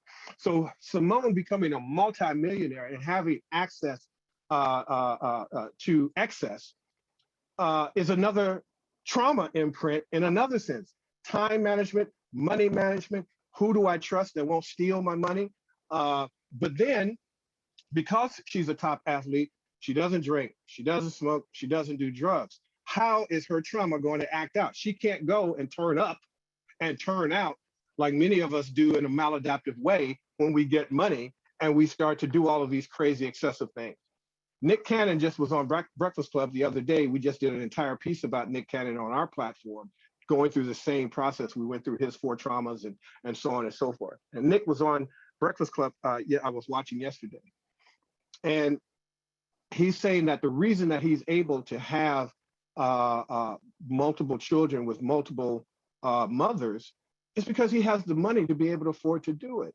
Now, not coming down on Nick publicly, is that the best way to go? Just because you have access to excess, is that the best way to manifest that? We know that Nick has gone through tremendous traumas, and we went through that entire process. I might come back and do the Nick Cannon piece that we did on our platform with brother B-Man Billy Bird in the Black Room. But I just want to give you some examples of what happens to us. We have to prepare for first frequency. If you've never known that you are a god or a goddess, when you find out what happened to you when you found out who you really were, you went through an identity crisis. Remember, I had this before when I was on this platform before about chemicalization and the identity crisis. And what happens when your world comes to a crashing halt because you recognize, oh my God, this is who I am. This is who we are as a people. Oh my goodness. You mean I'm not, pardon my French, I'm not an ain't shit, nothing ass nigga? You mean I am actually somebody that is special, that God created first? Yes, that's who you are, your first frequency. And because you're first frequency and because the creator created the African first, it created the strongest human, H-U-E, in all of humanity. That's why we are surviving. God, the creator, wouldn't create something that with its creation could destroy and extinct the entire population of those people. That's why we went through and were able to survive enslavement, Jim Crow. We went through the crucifixion. It's time for our resurrection. They didn't tell you that you are the actual Jesus Christ that walks the earth. We all are, because we were born African. We were born first. And so anything that you do, you have to understand you're doing it as a god or a goddess, giving that power of that godship to whatever it is that you touch, whatever it is that you do. So this is how we make our hell even worse than it is. So we try to make our hell more comfortable, but we're still in hell. We got to get out of hell and move into first frequency so that the things that the lower frequencies of third and fourth, what they go through, we will not go through it at the same level that they go through it, because we're going to move into our celestial space and understand how to control our terrestrial space. This is the framework that we are putting in effect. So when we look at this ghosting trauma process, there's a term in trauma work that says if it's hysterical, it's historical. So usually something that when we act up and act out, we see our family doing all of this in social media and the media and on the news, whatever. We see this hysteria. We now have to know that something historically happened to them, because we know that's not normal behavior. And you have to ask the question, fam, and this is what I kind of do with even sometimes when I come up against the Amu. I ask the question, what would a mentally healthy person do?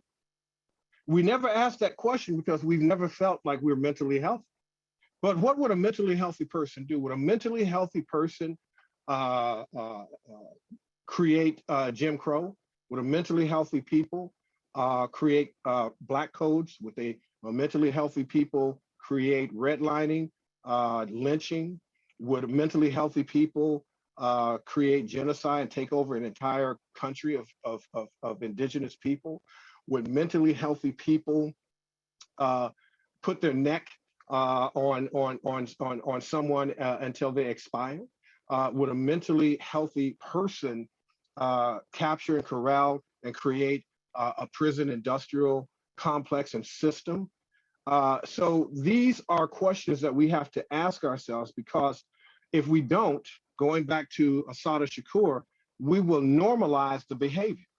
We will normalize the terrorism that we're seeing and living with every single day. It is not normal. It is not natural, because we're not in a natural environment. And when you're not in a natural environment, you will act unnaturally. You will be hysterical, because you have been conditioned by trauma historically. So that's the metaphor of the sunken place, that isolation, that sense of doom, that preeminent, that sense that no matter what I do, nothing works. I've tried everything, nothing works. I keep losing money. I keep going one step, I take 2 steps forward, 3 steps back. So what do you learn? So what does that do? It teaches you how to learn to be helpless. That's the cycle of learned helplessness. They want the African to be completely helpless and codependent on second frequency institutions. And that's the whole process of the vaccinations. That's the whole process. Look at the world. The world recognized that through social media, through access to information, through access to being able to freely share information, that somehow, some way, our first frequency signal would slip through.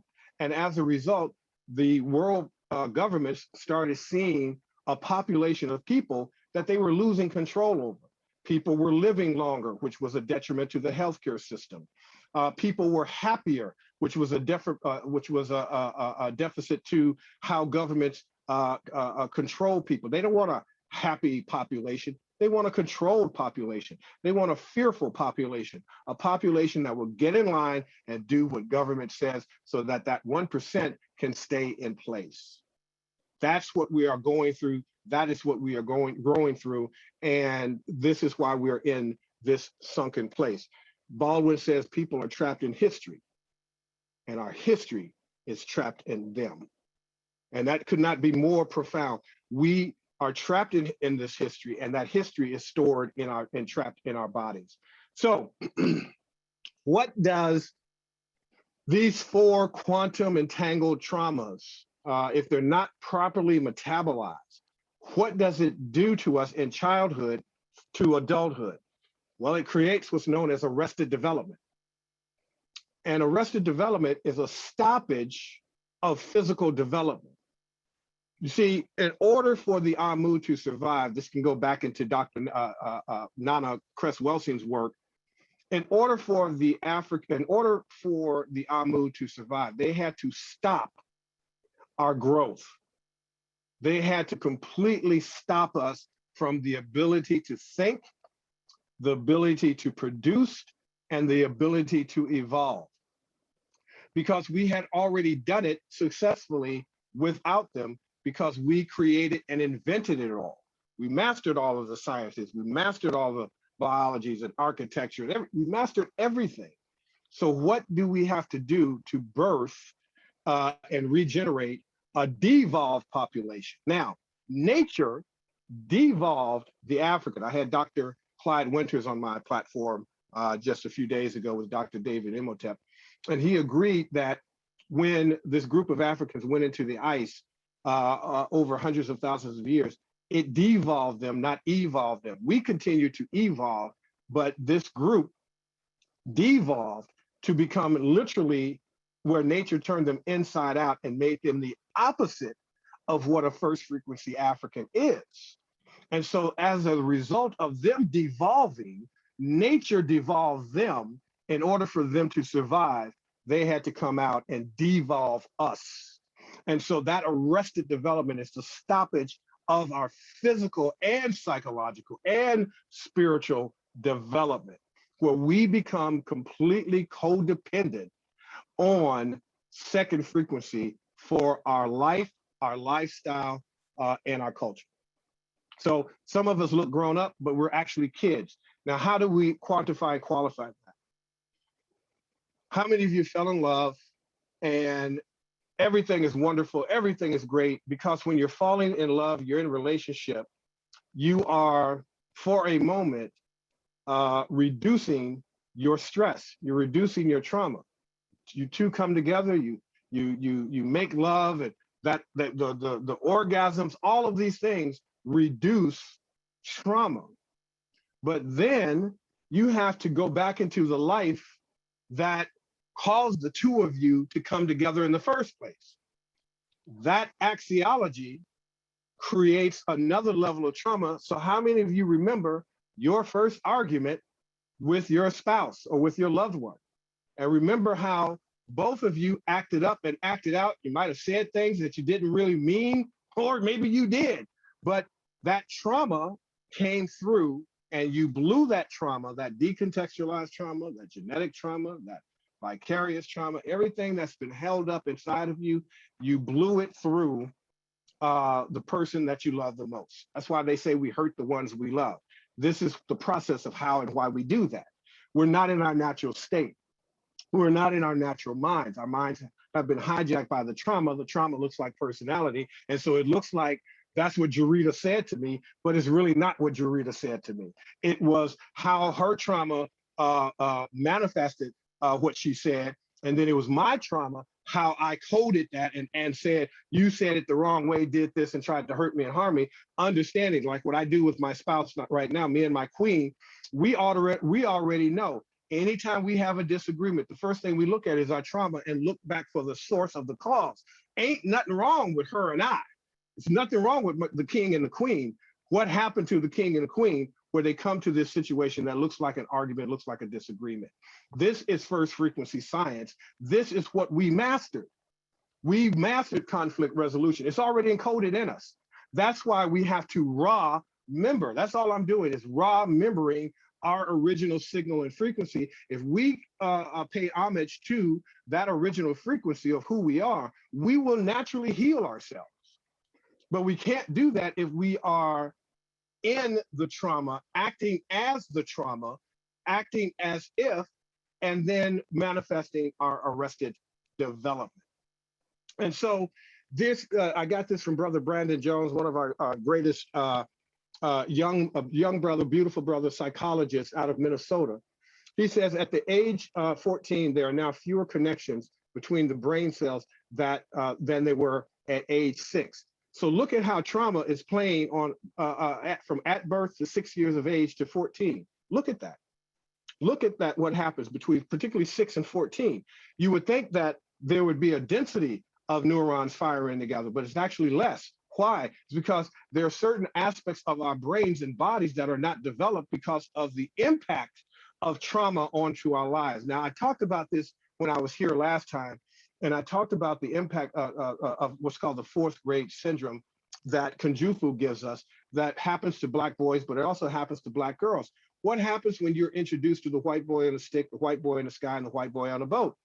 You lose your sense of Blackness, you lose your Africana, you lose your identity. You're no longer a Black boy or a Black girl, you're a former slave.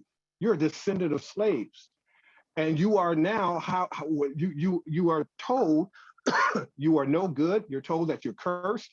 And so the only way that you can redeem yourself is to give your life to this white boy on this imaginary white boy on a stick, because Jesus never walked this earth. That's why I went into ministry, to be able to debunk this and find out, why did this all happen? How do you control a population of people, even their own population of people that were illiterate, rather than use the military to get them to fall in line? You create a false ideology that turns those people against themselves, and now they're compliant and they conform by nature. But for us, now we are using their system of oppression to try to find spiritual liberation. What do we call it? That's called insanity. Third frequency doesn't want to hear this. Fourth frequency kind of understands it, but sometimes when you're so low to the ground, you really don't feel you can get out, but you're definitely seeing yourself in this data. And here it is. This is what's happening to us, where we are mentally devolving. That's the goal of this frequency, of second frequency, is to devolve the African and cause us to act up and act out. Now, how many video clips and YouTube clips have you seen when of us acting out in public? How many of you might remember that, like I'm gonna use my mom as an example. My mom was a very patient woman. And as a young Black boy, I would test her patience. Now, how many of you gone through the experience where you get on that last nerve? You somehow find your mother or your father's, that last nerve that they had hidden, kept in the back, that kept them calm, cool, and collected. You found that damn nerve and you got on it. And all of a sudden, your mother or your father, in this case, my mother, went ballistic. You're like, oh, she's really upset, and starts tearing your ass up, calling you all kind of names, cussing you out. Mom, who are you right now? Well, that's because you got on that last nerve, because there's an aspect of your parents, of us, that's devolved, and that lizard brain kicks in because we don't have what's called and known in trauma work, we don't have the space or agency to be able to handle it. We're handling all of this trauma. We're handling our genetic trauma. We're handling our decontextualized trauma. We're handling our vicarious trauma, our ghosting trauma. We're trying to do the right thing. But sometimes, fam, we lose it. And sometimes when we lose it, remember when I was here before, I talked about this part of the brain called the VMPFC, the ventral medial prefrontal cortex. This is the part of the brain that regulates stress. If it stops working, or if it's hijacked, we start to act out in ways that are just not natural. How many of you have seen arguments or been part of arguments where you say to your significant other, why are you doing this? Why are you acting this way? Stop it. But they can't. And you're looking at them like, I've never seen you like this before. You start to blame them. You say, you are crazy. What's wrong with you? Why are you doing this? Nothing's wrong with them. Something happened to them, and what triggered them, that came out because they just did not have enough space and agency. There's a part of them that devolved, that when that trigger of stress goes over and it's too much, they blow up and they go off. And sometimes that looks like homicide. Sometimes that looks like suicide, but the trauma has to come out. So as we look at childhood and what programs you in your childhood, this comes from the ACE pyramid. And this is the process: early childhood adverse experiences, disrupted neural development, which is arrested development, social, emotional, and cognitive impairment, adoption of health risk behaviors, diseases, disability, and social problems, all equal, and early death. Why do you think? See, a lot of people think Whitney Houston, Michael Jackson, Prince, Bernie Mac, Shock Z, Sinbad, who had a stroke. All of these people are dying prematurely in their 50s, or having strokes, or having some type of debilitating psychological event. They should be alive and should be completely functional. What happened to them? What happened to them that shortened their lifespan? The pressure that they were under, being in second frequency worlds, just like Simone Biles. And I think Simone hinted or talked about suicide in one of her interviews. This is what we have to be careful of, because you can't solve the problem with the same level of thinking that installed and created the problem. And so we keep going back to try to get help and to try to get healed.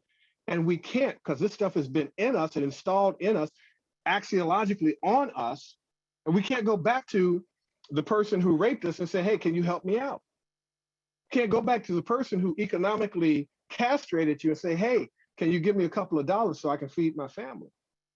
And so that creates a level of helplessness and hopelessness and rage inside of us that we can't, some of us are not just going to go out and start killing people, so we kill ourselves. Now, killing ourselves doesn't have to be a deliberate, blunt act of taking a gun and blowing our brains out. It could be overeating and eating when you're stressed and not allowing your body to naturally heal itself. So you become morbidly obese. So it's death by apathy. This work is by Dr. Rita Walker in her book. Her piece is going to be part of my dissertation, where we engage in activities that kill us slowly, but it numbs us down so we don't feel anything. So alcoholism, that's death by apathy, because eventually that alcohol is going to do something to us internally so that we end up dying prematurely. And most of us die in quite a bit of pain. And it's it's suicide in the same sense, but it's just done over a period of time. We can't go out and start bombing and doing the things to the second frequency community that was done to us, so that we then start to do it internally to ourselves, and we start damaging ourselves because we feel that we're no good, we ain't shit, we're never getting out, nothing's gonna get better. This is all there is to it. It's always going to be this way. White people going to be the way white people are, and what can I do about it? So what I'm going to do is I'm going to do all of these maladaptive behaviors to numb myself, try to make myself feel good, and try to make my hell as palpable as possible. Hopefully this is making sense, fam. So as we wind down, any questions, Jarita? Any comments before I finish off? There's a few questions, but I'll let you get to the end, I think, and then we'll go through them. There's quite a few. I could do the Q&A at the end because we're You're wrapping it up. All right. So mind-body connection. Trauma is stored in the body, not the mind. Let me introduce to you your vagus nervous system. The vagus nerve represents the main component of the parasympathetic nervous system, which oversees a vast array of crucial bodily functions, including control of mood, immune response, digestion, and heart rate. It establishes one of the connections between the brain and the gastrointestinal tract and sends information about the state of the inner organs to the brain via afferent fibers. Now, what does all that mean? It means that when you experience trauma, when you relive a trauma, or when trauma is triggered, it manifests in your body. It could be tightness of chest, loss of breath, shortness of breath. It could be your stomach is upset, you start vomiting. It could be headaches and migraines that you can't shake. It could be backaches. It could just be chronic pain. It could be chronic fatigue. Fibromyalgia is a great example of what happens when trauma is so stored in the body. I wake up some days and I can't hardly get out of bed. Why? Because there's so much trauma that's in me that I sometimes can't physically function. I started working with Dr. Elaine Ferguson, who's given me supplemental recipes, vitamin recipes and things to be able to restore my body and give it the nutrients that it needs to be able to handle the level of stress that and trauma that I have gone through. But even doing the work that I do, fam, investigating trauma creates trauma. So there's a concept in the medical community called secondary syndrome. My queen, who's a nurse, hit me to this, and that is people who study various different diseases, or doctors who study various different diseases, literally come down with the symptoms of the disease that they're studying, because what you focus on, what's part of your environment, what's part of your axiology, you become. Therefore, you do not attract anything that you want, you attract what you are. And that is how the nervous system codes. Now, another term for our vagus nervous system in metaphysics is known as the subconscious mind. You ever heard the term back in the old days? Your mom, who was in metaphysics, might say, these are tapes that are running in your body. Well, this is the part of the body that's running it. This is your nervous system. And so the goal of second frequency, if they can keep your nervous system on fleek, if they can keep your nervous system, your vagus nervous system on at a high level of stress, you ain't gonna be able to think your way out of the situation that you're in. You're not gonna be able to cognitively be able to sequence and strategize a plan of action to remove yourself from this second frequency world and lifestyle that we live in. You're not going to be able to think objectively. Your brain and emotions have been hijacked. And so now you are living the personality. Your vagus nervous system is now becoming your personality and acting on your behalf. The true you, the true Jarita, is somewhere in the background screaming, help, but I can't help, I can't get out, I'm in this sunken place. And this is why it's an emotional response, it's an instantaneous knee-jerk response to the environment. I'm sorry I overreacted. I'm sorry I said what I said. I'm sorry that I did what I did, but I could not stop. I could not, it had to come out in the manner in which it came out. That's the arrested development. So when you look at the immune system, your immune response, your control of mood, your heart rate, that is why second frequency is killing us. This was also confirmed by Dr. William A. Smith and Dr. Elaine Ferguson. I had them come on our platform together to confirm the psychological and physiological symptoms that Black people have. Now, interestingly enough, the brother who was on earlier that's coming on your platform later on said it. The foods that we eat are not for Black people. That is also an assault to our vagus nervous system. Do you see how the layers, this is not one event, it's multiplicable. So this is why we think of, well, if I do this, maybe all of this will stop. No, it's multiplicable, it's layers. And the only way to peel back those layers is to go into the Black room, go into first frequency, and learn how to restore yourself. So here's what's going on. Trauma responses are not logical. And so therefore it acts like a parasite that takes over the host and begins to create a false personality, which diminishes our superpower. What is our superpower? Neuromelanin. That's what built the pyramids. That's what made us the masters of all sciences. That's what created the architecture. That's what created Meta Nectar. That's what created the best of the best human being known to humanity, is those who have a high level of neuromelanin. So they knew and learned what to attack.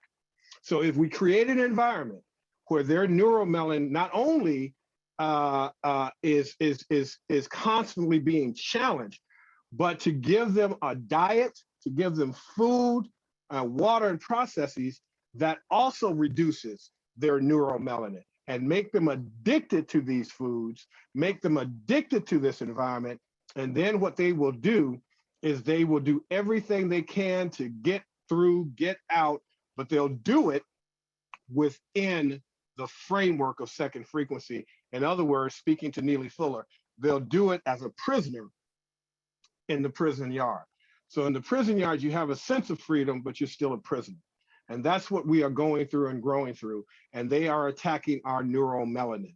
That's the whole key to keeping Africans and African Americans in their rightful mind state and place according to them. They don't want you to know about your first frequency and who you are. So trauma reduces that neuromelanin, which is what makes us intelligent.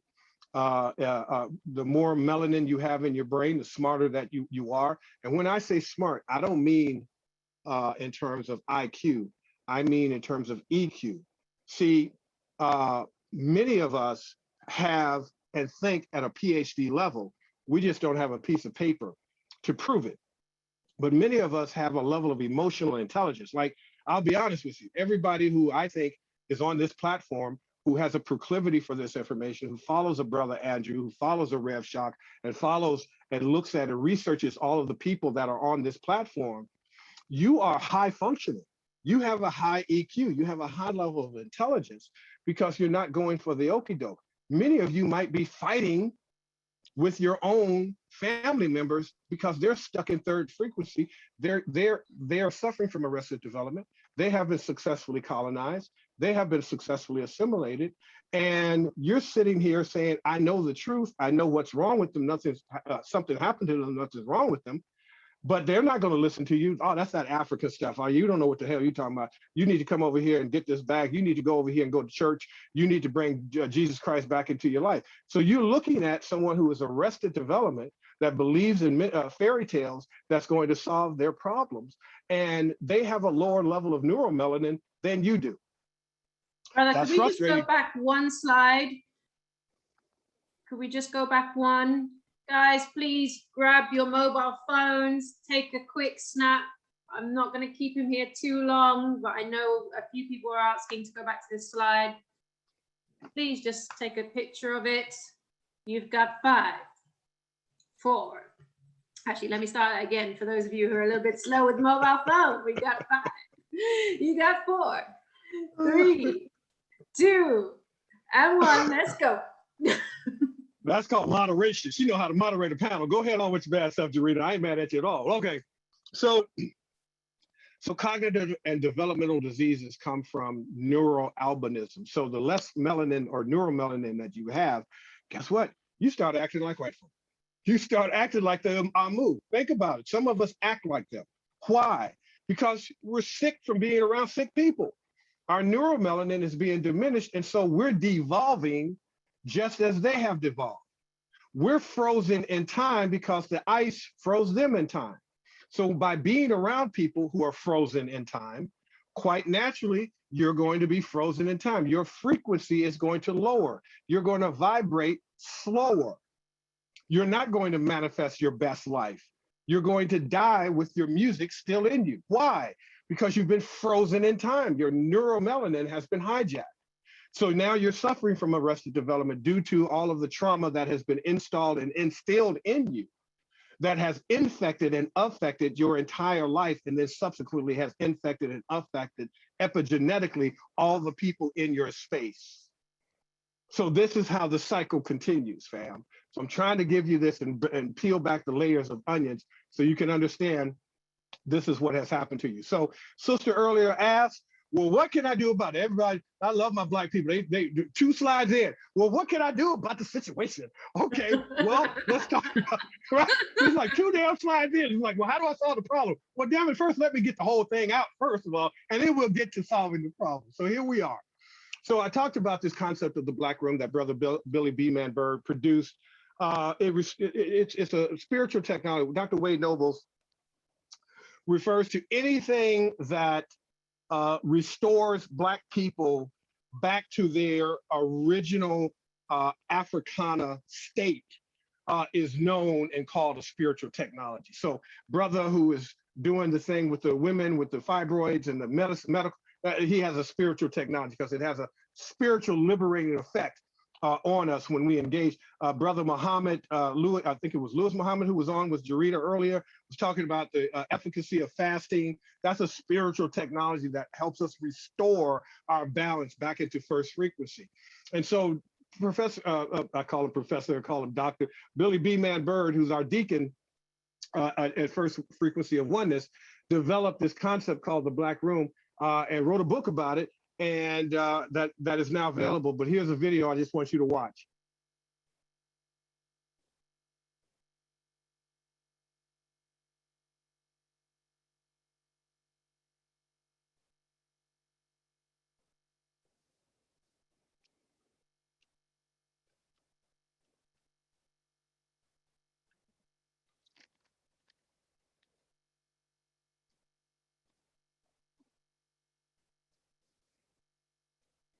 So this is available on Amazon. You can also go to ourblackroom.com and get even further information on how to create your own Black room.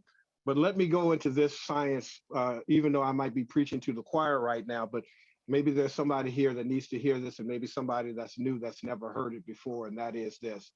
You see this black box that's now this rectangular box that was playing the video. You see that blackness? That's where we come from. Before there is light, darkness or blackness must be present. In order for you to see the stars, in order for galaxies and universes to be able to be suspended in midair, if you will, blackness has to be there first. This is where we come from. Dr. Clyde Winters even said that this is the waters of none. You spend 9 months in the waters of none, in the primordial waters, through your birthing process. We come from the black. The Dogon mapped out the stars and was able to see Sirius B because they mastered the dark. We are carbon-based people. Dr. Sebi says, before you talk about melanin or neuromelanin, where does neuromelanin and melanin come from? It comes from carbon. So carbon is what? Black. So what created us? The creator. Where did we come from? The primordial waters of none that turned and moved into Ptah, that moved from Ptah to Atum, word made flesh. Well, what was that word? That word came from the blackness. So wouldn't it make sense that the creator creates itself? It duplicates and replicates itself. Well, why would it create a black person? Why would it create an African person first? Because that's where everything comes from. And so the best of the best is already genetically, cosmically installed in us. And so we have been hijacked. We have been taught to be afraid of the dark. Go into a room, you turn off the lights, you're terrified. Why? Who made you afraid of your home? Who made you afraid of where you come from? Who did that to you? Nothing's wrong with you, but something happened to you. You see, when we, again, talking earlier about the consciousness before the conflict, we weren't afraid of the dark. It wasn't until the Amu came that when we look at all of these movies that they make, that's their terrorism that they went through in the ice. That's not our story. That's not who we are. They are afraid of the dark because they don't belong there. They did the opposite. They came out and became an antithesis of nature. And so then through propaganda, controlled you, controlled me, controlled us to be afraid of our natural state. So the black room is important because nothing is wrong with us. Something happened to us. So let's go into some bonuses and extras that I want to give you as we end this session. So this is something that Dr. Clyde Winters literally made me to record at the end of our show that I did with him and Dr. David Imhotep, that he said about my framework called the 4 Metaphysical Frequencies Framework. This is what he had to say.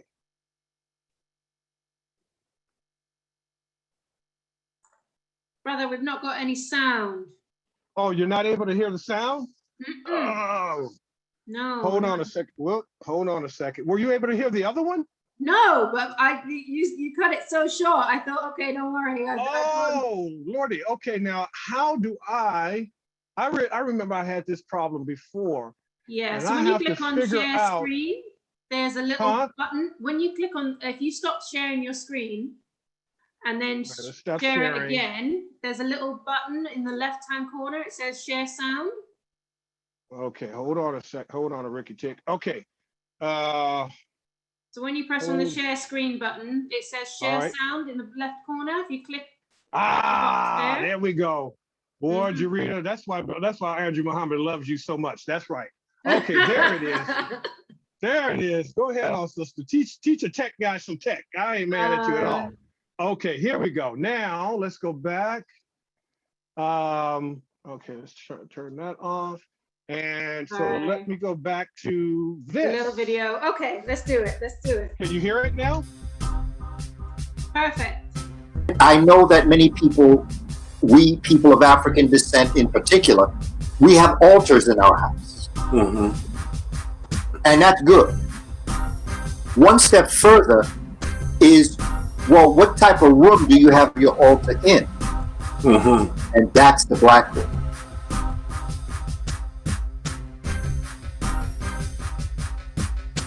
Right. Thank you, Jarita.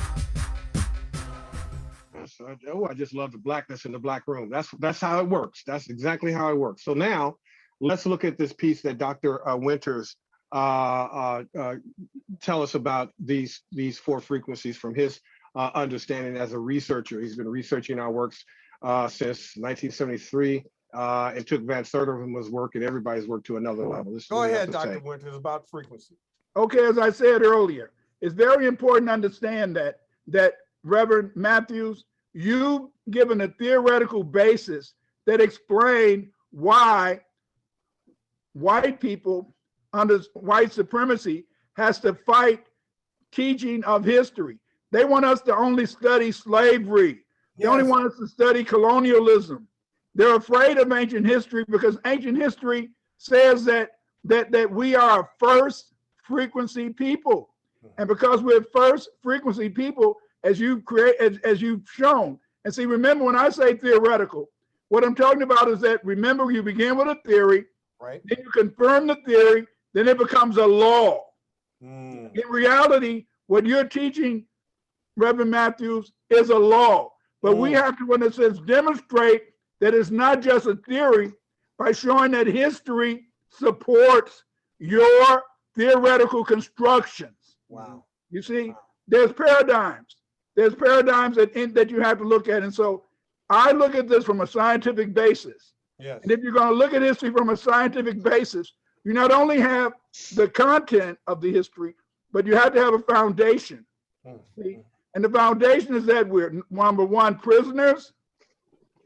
We are, as prisoners, we are subject to various frequencies that's been forced on us as a result of white supremacy and racial warfare.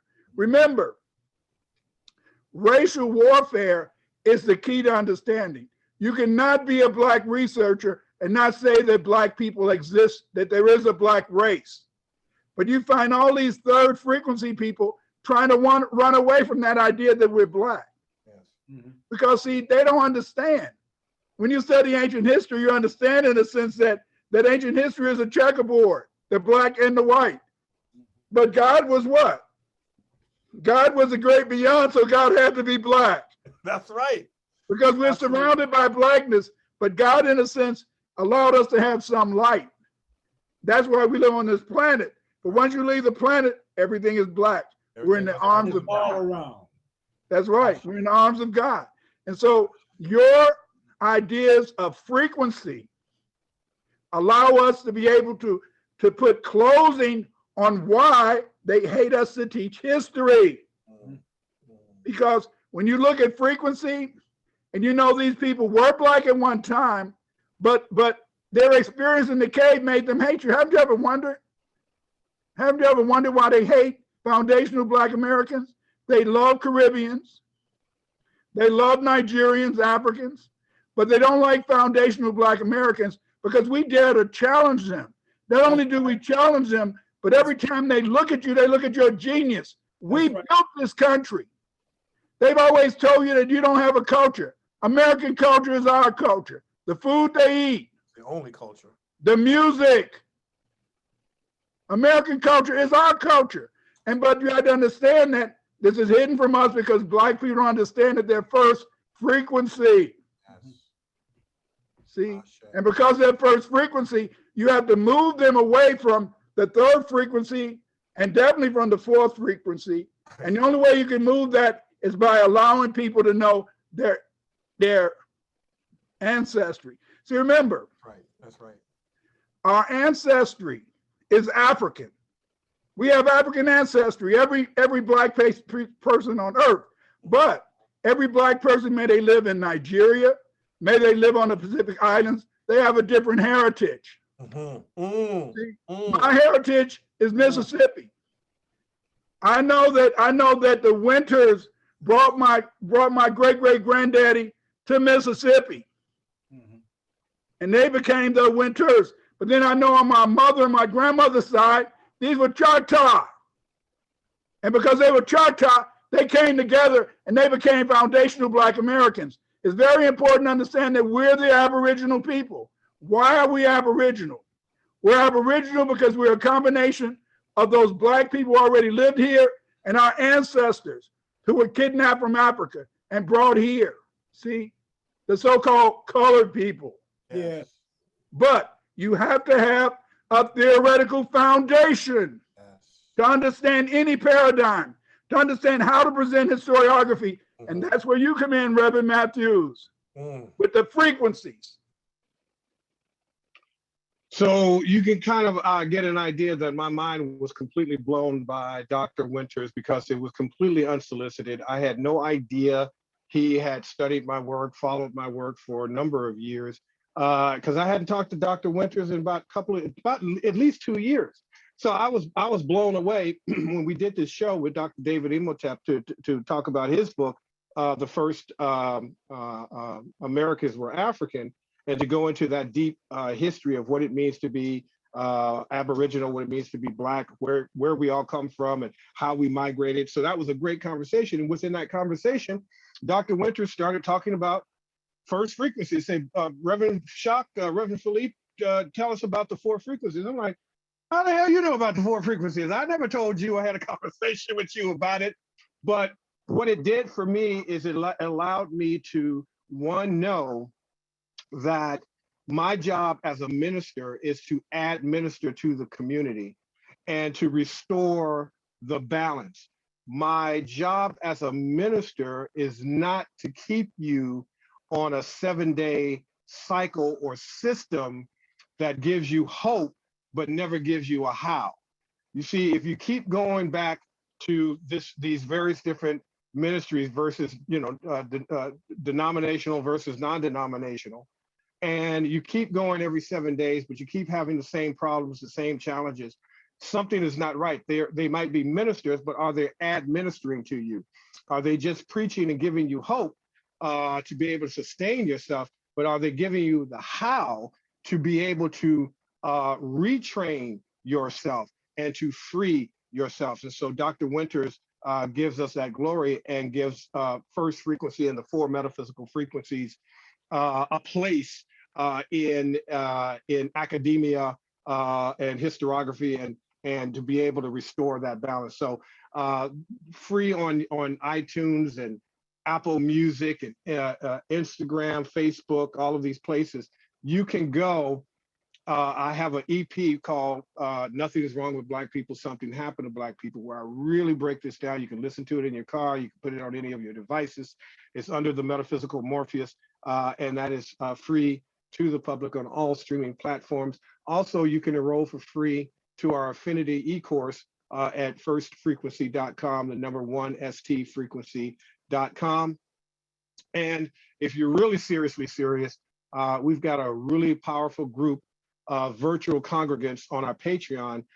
This is where I can share information that cannot be shared on algorithmic platforms. So this is stuff that I can't share on Facebook, YouTube, Twitter, any type of social media. You really want to know about COVID, you want to know about vaccines, you want to know what to do.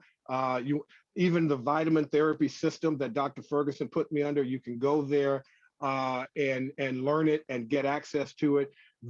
My Patreon, in a sense, has become the Underground Railroad. It's where we go to get information to move ourselves forward, but it has to be done under the veil of an algorithm so that it won't be flagged. I'm getting ready to produce a show and a PowerPoint presentation of how even some of my work has been targeted by social media because the word has gone around the world. Obviously, just hanging out with you guys in the UK, I'm under attack. And so as a result, I needed to have a safe place for family to be able to go to, and something also that's affordable, whether it's $1 a month or $100 or $1,000 a month, whatever you want to do as a Patreon, you can do.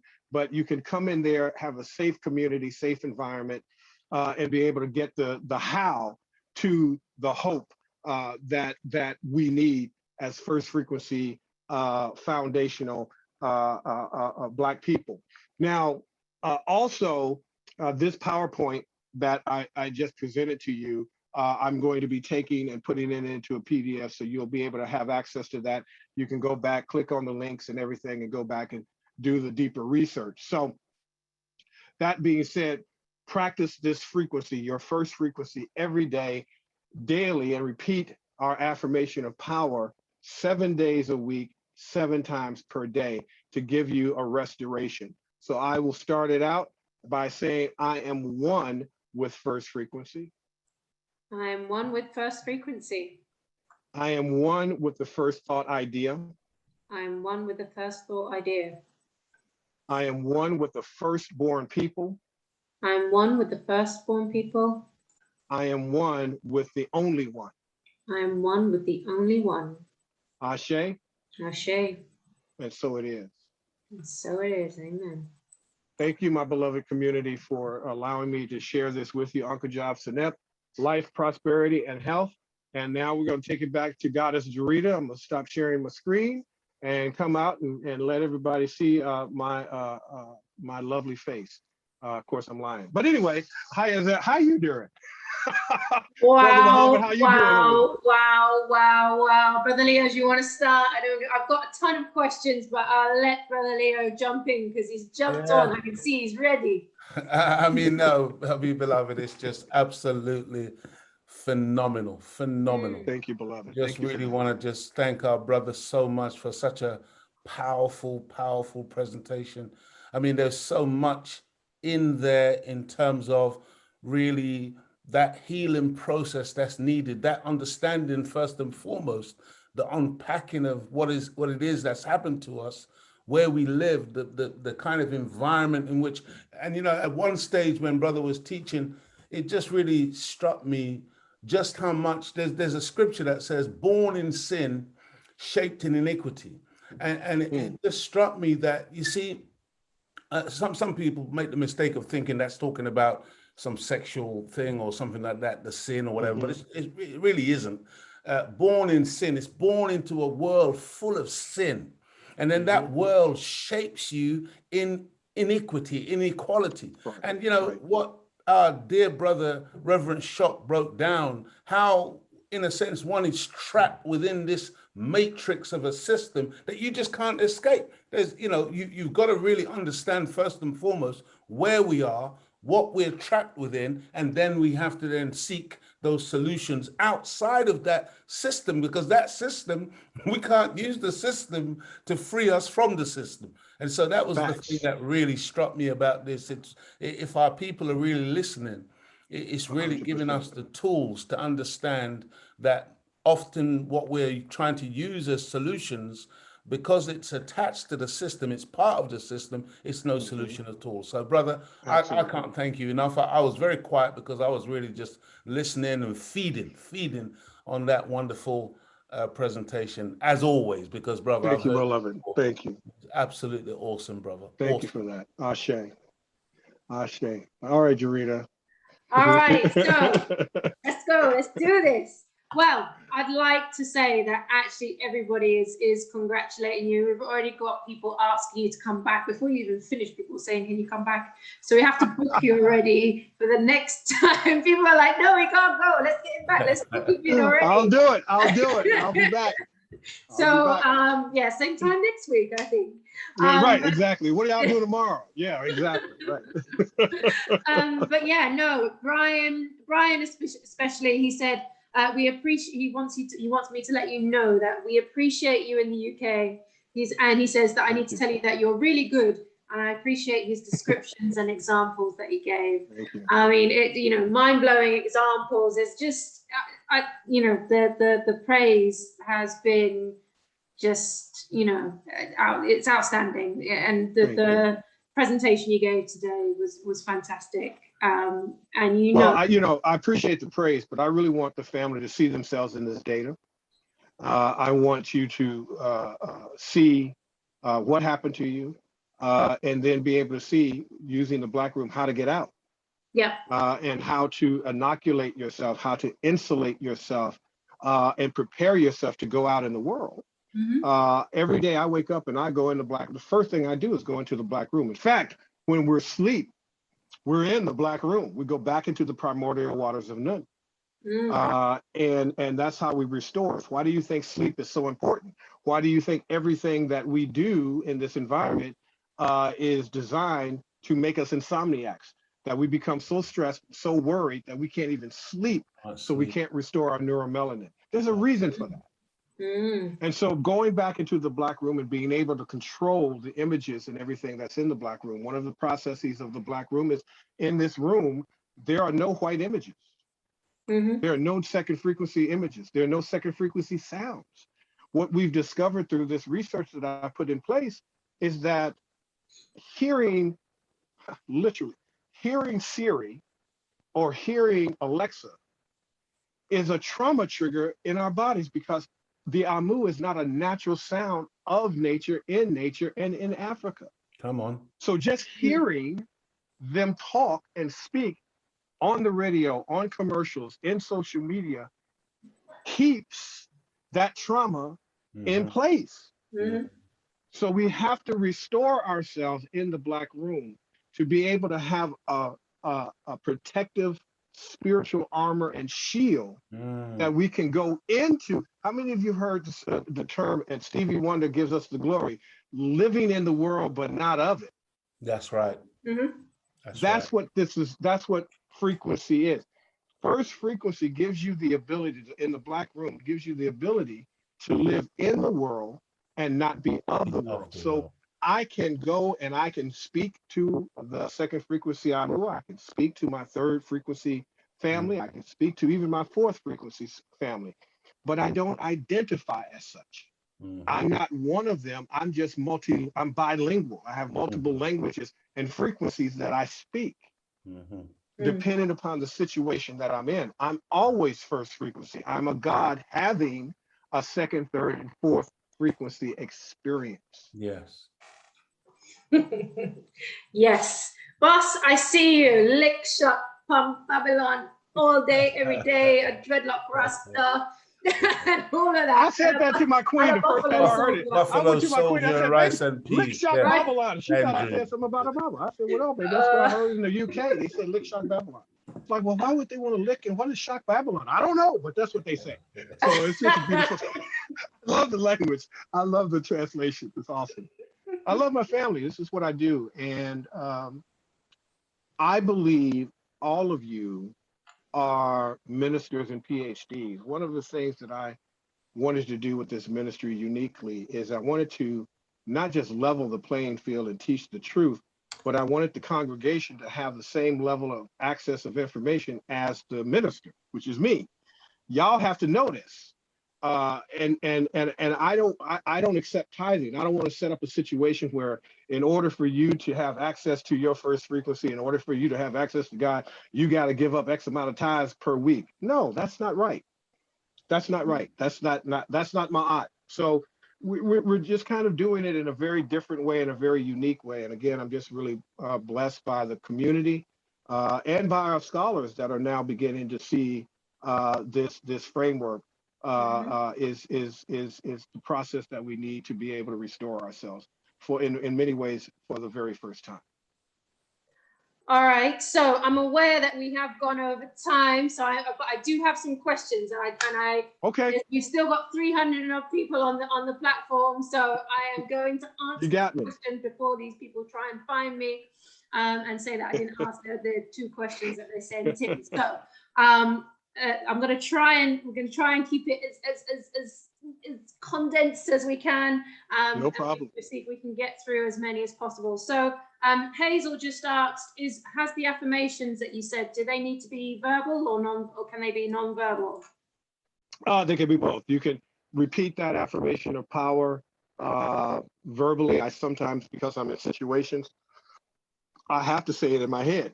You know, I can be out, let's say I'm at the bank and I see second frequency acting up and I feel the sense of whatever. I'll just start saying it to myself. I am one with first frequency, just in my head. So yeah, either way. Now, when you think the words, you are in the primordial waters of none. Just thoughts alone are always in the primordial waters. It's always in this Kepra state, if you will, state of becoming. It is when you verbalize those words that it moves from pata to atum, where it starts to have a frequency and vibration on the body. So there are certain tones and words that we have invented. Reason why English is the biggest the grammar of lies is because it's not, again, a natural language. It's not our natural state. So learning how to, the reason why you might see Big Mama humming is because that humming is like a tuning fork that heals the trauma in the body. Yes. And so that's why sometimes speaking words of power is more powerful than just thinking it. Sometimes you have no choice, but you want to go somewhere where you speak it into existence. You want to attune it. You want to go from primordial waters to Ptah to attune to manifest that destiny, and then that shield of protection comes around you. Yes. Cool. All right. So the next question then is, could you, I've got Cleve saying, could you quickly, this is what they've written, could you quickly list the 4 frequencies? And could you, somebody else has asked, how did you move from, because you obviously said earlier that you moved through the frequencies yourself. So how did you move from 2nd to 3rd frequency to 1st? So what are the frequencies and how did you move in between them? So great question. The 4 frequencies, of course, is 1st, 2nd, and 3rd. 1st, 2nd, 3rd, and 4th. 4 frequencies. 4 frequencies, 4 traumas. So my background as a metaphysician came from, as I said earlier, Reverend Dr. Johnny Coleman. Reverend Dr. Coleman is a unique spiritual mother because there were 4 women who, where I'm from, Chicago, Illinois, Midwest, these 4 women all came up through Jim Crow. They all, some had life-threatening illnesses that they overcame because they weren't even supposed to be here. But more importantly, they were responsible for creating more Black millionaires than any other ministry in the world. And I was introduced to them, to Dr. Coleman at age 10. Dr. Coleman, then of course, subsequently I introduced to Reverend Dr. Helen Carey, Reverend Dr. Helen Tompkin, and Reverend Dr. Barbara King. These 4 sisters, when I interviewed Reverend Coleman, she shared the story of her Jim Crow experience in seminary. Now she's going to a school that is supposed to be non-denominational, supposed to give access to everyone. And she wasn't allowed to sleep on campus. She had to drive miles to another city in order to sleep. When she took a dip in the pool, they told her she couldn't go in the pool, and they put cement over the pool so none of the Black students could go into the pool on campus. So she looked at this thing and said, wait a minute, this is not about just healing my illness. This is about healing this original illness. So she came out and she looked at the landscape and she decided to create her own academy and ministry called Universal Foundation for Better Living. What normally happens is when you get your metaphysical ministerial license, you pay X amount of dollars back to Unity, to where you went to seminary from. She completely stopped that, and she created her own institution, UFBL, Universal Foundation for Better Living, so that it was her own. As I was coming up, and I decided that this is what I not only wanted to do, but needed to do, doing the exact same thing. These 4 metaphysical frequencies is my version of UFBL, Universal Foundation for Better Living. But what happened to me is I went through this crazy, tragic life. And I literally thought something was wrong with me. See, what happens is that they train you to hate yourself. They train you to look at yourself as not only are you no good, you'll never be any good, and you never have been any good. And then you might have parents who have been conditioned to tell you that you ain't shit. You'll never be shit. You'll never amount to anything. And you hear this over and over again. how do you even, wouldn't it be natural that you would be selling drugs or doing dirt or doing something nefarious? Because where's the hope? Where's the how? Where is the process of how do I better myself? So I decided that because I was born in that fourth frequency lifestyle, born impoverished, I was born without education.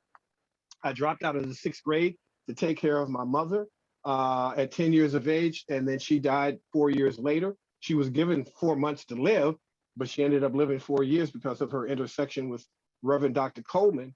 So I didn't want to be, quote unquote, fourth frequency. I didn't want to be a nigga out here in these streets, but I didn't know anything about first frequency. So I'm trying to be a good Negro. I'm like, okay, I'm going to be the go along, get along guy. I'm going to smile more. I'm going to tithe more. I'm going to be happy go lucky. I'm PMA, positive mental attitude, all of that crap. And that's what I was. And I didn't know it was killing me. It was shortening my life and lifespan. So just as Biles, just as all of us go through this process, something happens where everything that you do, you think you're doing it the right way. You think that this is the way out. And then you come to find you still are a victim. Somehow you end up losing. And it wasn't until I read Dr. Joy DeGruy's book, Post-Traumatic Slave Syndrome. All of us came into this different ways. But for me, that was the book. And when I read the book and subsequently interviewed Queen Goddess, I remember distinctly going in the kitchen, getting up from my desk, going into the kitchen, and I literally fell to my knees and I started to cry and wail uncontrollably. I couldn't stop. And I was literally I fell down on the floor. I was in a fetal position because as a result of reading that book, I reckon that, and after I read that last chapter, I recognized, oh my God, this is what happened to me. Nothing's wrong with me. This is what happened to me.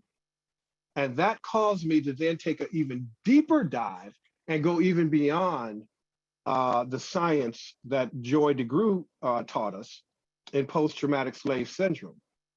I started interviewing people like Dr. Obadiah Shaka. He started teaching us about post-1968 hostile forces. I started hanging out with Kaba Hiawatha Kamene, interviewing James Smalls, interviewing Wade Nobles, Leonard Jeffries, and a plethora of Africanized scholars. And as I'm interviewing these people, as I'm talking to these people, as I'm researching and putting all this stuff in place, coming to this recognition that nothing's wrong with me, something happened to me, it then spilled over into the community. And I said, something's not right here. Nothing's wrong with these people. Something happened to these people. And then I got My Grandmother's Hands by Res Momentum. He reached out to me on Facebook and said, hey, brother, I'm seeing your work, like your work. Here's my latest book. Take a look at it. Tell me what you think. I read it. It changed my life forever. Took me to that next level because now it gave me context as to what are the traumas. What happened? How is trauma installed in the body? How are we hijacked? How does arrested development begin to occur? So that was my process. I began to evolve my way out. I went through an identity crisis. I went through an economic crisis. I went through a lot of things. When I was working with the AMU, I had several clients, white clients, European clients who were paying me between $3,000 and $5,000 a month for my internet marketing knowledge and services and what have you. I was, living the dream, living the life, but I was being so abused by these second frequency people. When second frequency people write you a check, they own your life. They own you. They feel they own you. They can speak to you, talk to you, and act and do anything they want to do to you because they are writing that check. The moment they write that check, all bets are off. I remember interviewing a guy who his father sold Oprah her first condo when she came to Chicago. And I told this story the other day when we were talking about Nick Cannon. And this guy said something to Oprah that stopped her from speaking to that guy for the rest of his life, or rest of her life. They say things to you and do things to you that you can't really speak about publicly because it will disrupt your economics. It will disrupt your entire way of living and way of life. So what I wanted to do was learn how to master making money on the internet so that I now know how to exclusively make money with my own people. So I never have to have interaction with the Amu. So what we're doing in a very real sense is we're liberating ourselves first in first frequency. Then we're liberating ourselves economically. So we're off the grid and we're not under the construction of the people who are doing us the most harm, but are paying for our lifestyle. So that was my process of how I came to be. It's a lot more involved in that, but that's kind of like a quick story because I know we're running out of time. Just a little bit, but thank you so much. You're welcome.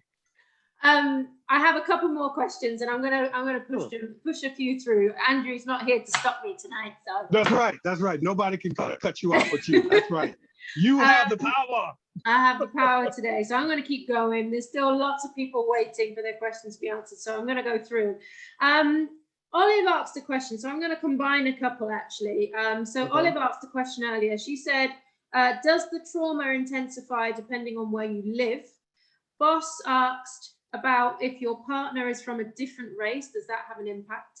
And there was also another question about how does technology or the advancement of technology sort of camouflage where we were before, and has it sort of exposed us to more of these things now to affect our frequency now without getting the relevant support? So I guess there's three aspects. That's a lot of questions, and I'm I know. We're trying to. So give me the first one.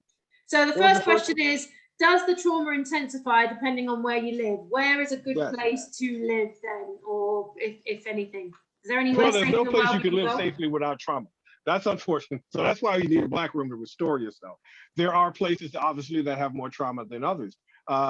You know, when white people were invented as a matter of law in the United States of America, there was a new level of trauma that we had never experienced before. Now in Africa and the Caribbean and in the diaspora, some of this colonial process still allowed the African to have access to their language, to their spiritual systems, and so on and so forth, even though they were still captured and corralled. We didn't have that luxury. We were captured with the indigenous Black Americans were, which we call Native Americans, were slaughtered. Those that weren't were corralled. Then there was shipments of millions of us coming here without language, not knowing the language, not knowing the heritage, not knowing the environment, not knowing the climate. That was, it was an act of terror like war. So it's like being a POW, you're a prisoner of war. And in order to survive as a prisoner of war, you have to comply. At some point, you have to compromise to a point, otherwise you will be slaughtered and killed, or your family or loved one will be slaughtered and killed. So in a very real sense, yes, there are places that have more trauma than others, but the African-American trauma is a unique trauma. Now that trauma has spread across the world, but it manifests differently depending upon where you come from. Let's look at Africa. If that trauma, that second frequency Amu comes in and deflates the economy, then those people are going to fight amongst themselves. And so you're going to have civil unrest. You're going to have people who look like you fighting with you, against you, and not on the behalf of the whole. You're going to have this separation. Part of this process is a divide and conquer strategy. Battle Laura, when she came onto our platform, she says, white people were invented only for two reasons. The first was to divide humanity and conquer humanity. And the second was to protect the 1%. That's the only reason whiteness became a law. There was no other reason. So they had to divide and conquer. And so the reason that we're fighting amongst ourselves is because of that. And so that could be why certain places have more trauma than others.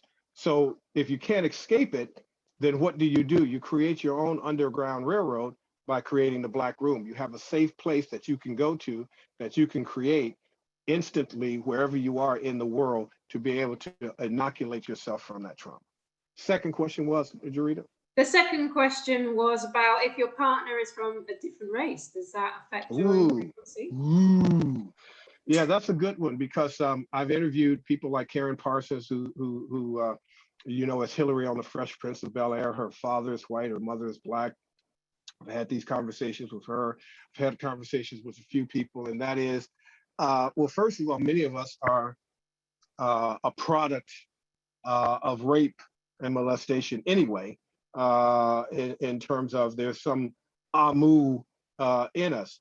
But here's the deal, and that is, I asked Battle Laura, I said, is there any such thing as a good white person? And she says, based upon why white people were invented, no, there is no such thing as a good white person. But I took it a little level deeper because the other part that people don't get, including white people, many white people don't even know how they were made and why they were made. When whiteness is not biological, in other words, there is no biology to support being white. European, perhaps, in the phenotypes and all of that coming from the ice, but white is not biological. It's a construct. In fact, white is an ideology. Whiteness is an ideology. But what happens when you're exposed to an ideology over a generation? It becomes neurobiological. So what was once first ideological becomes neurobiological. And so what happens then when that ideology of whiteness blends, steps outside of its ideology and impregnates a foundational African? It creates a hybrid. One of the things that they learned early on was this love-hate relationship. Nana Cress-Welsing teaches us that the more we impregnate them, the more we have kids through them, with them, and by them, the more we're going to have genetic annihilation, where whiteness and white people basically remove themselves off the planet. That is absolutely a fact. And it's happening in real time. By 2045, 2050, they say, but because of COVID and so many white people dying, they've moved it up to 2040, 2035. Now, so in order for white people and Europeans to exist, to survive and maintain power, they now have to do exactly what Cress-Welsing taught us to do and taught us about genetic annihilation. But they have to keep the ideology of whiteness in place so that those new designations of humanity that are coming out mixed will still have whiteness values and whiteness ideals. They'll still be third frequency. So that's how whiteness will be able to stay alive in the ideology, and the 1% will be able to stay in power. So if you notice all the television commercials, all the movies now, you see a white guy and a black woman, and you see that level of control because you understand anti-miscegenation gave white men access to all women, not just their women, but all women.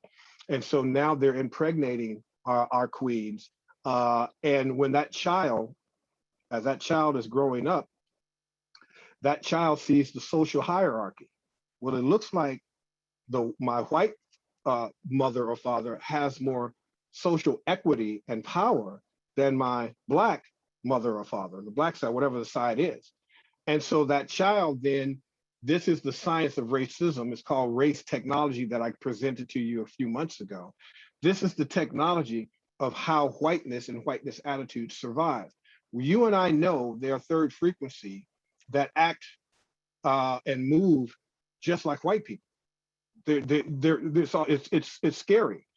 They don't want nothing to do with their true blackness. They want the access that whiteness and white privilege gives them. And so to be married to or in relationship with the Amu, or to be a product of an interracial or inter-ethnic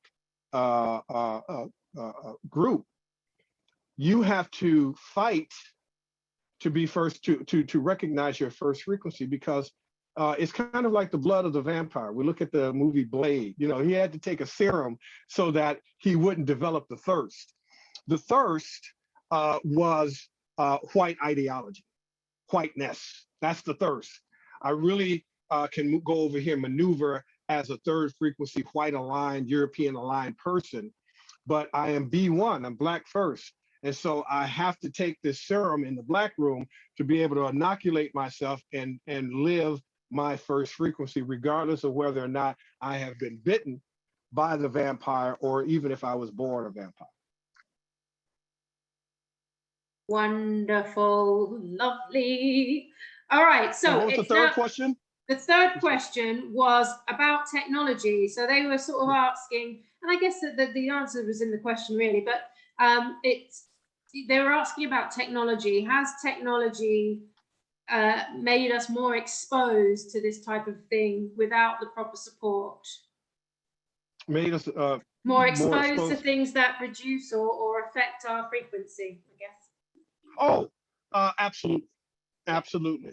But part of my dissertation, I'm going to be releasing this, I'll probably share it with your platform first, is the science of mimetics. And mimetics is the science of how we move our culture forward, how and why certain things become memes, why certain things continue to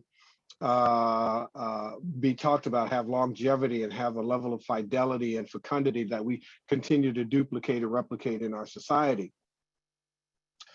Social media and technology has, yes, increased the propaganda of the Amu.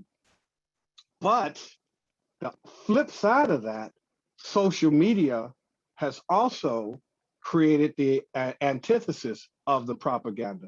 And that's us. That's what we're doing right now.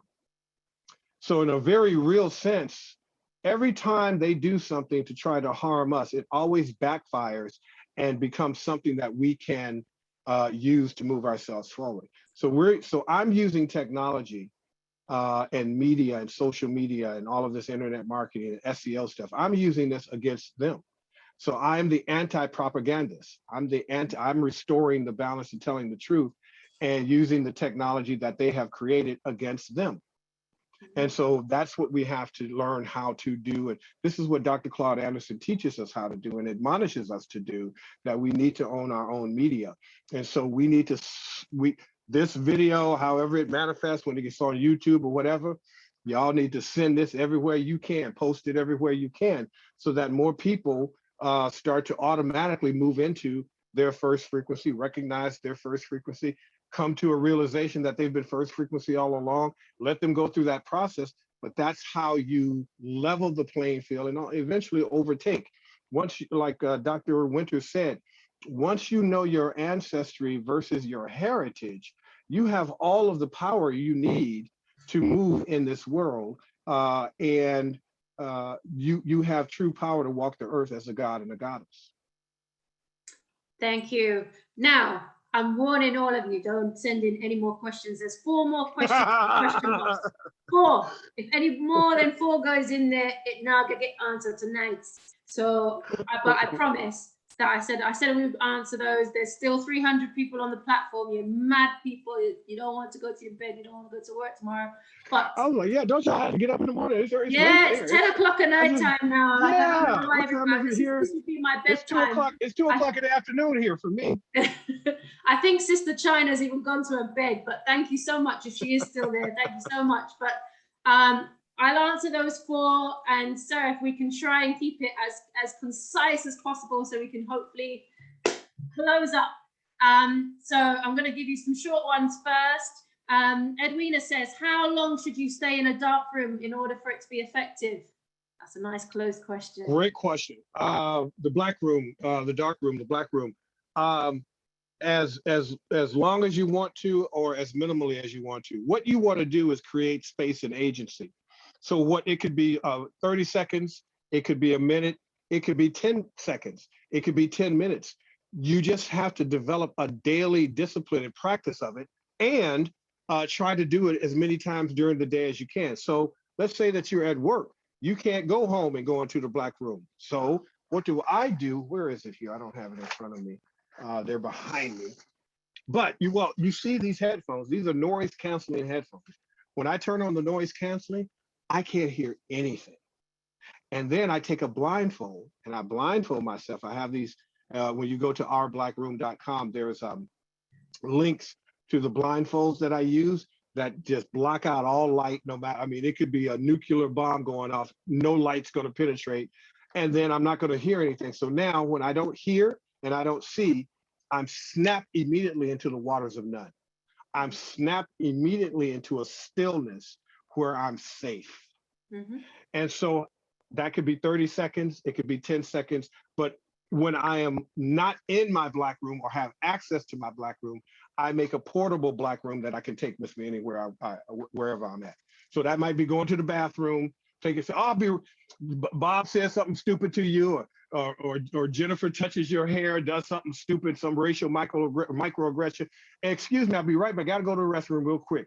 You go into the restroom, go into close the stall, put on your headphones and put on your blindfold for a moment, reinstall, recess, re-equilibrate in the black room, and then come back out so you won't beat the hell out of Becky and Bob and all of the people at work and end up on the news. Beautiful. Hold on, I know a few of you can probably see me talking. That's just because Brother Andrew has just called me. Andrew, everyone can hear you. So he says he's kicked off. Lick shot from Babylon with rice and peas. I'm in the Hill and Gully Hills right now of Jamaica. I'm so sorry, brothers and sisters, I've missed out today.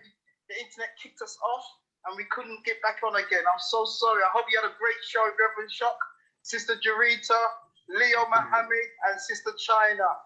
Oh God, we've been saying lick shot the whole show. So I think everybody's just laughed when you come on with that one. Listen, we're going to wrap it up and then I'm going to call you back unless you want to listen. Feel free to stay on the phone. But yes, I want to listen. I want to listen to my people, man. All right, so I'm going to leave you on the phone. So anybody who messes about now, you've got Andrew who's ready to step in. The next question then that I have is, and we've got 3 more to go. So the last question that I've just seen come in, you know I'm not answering that question. I already told you already, no more questions tonight.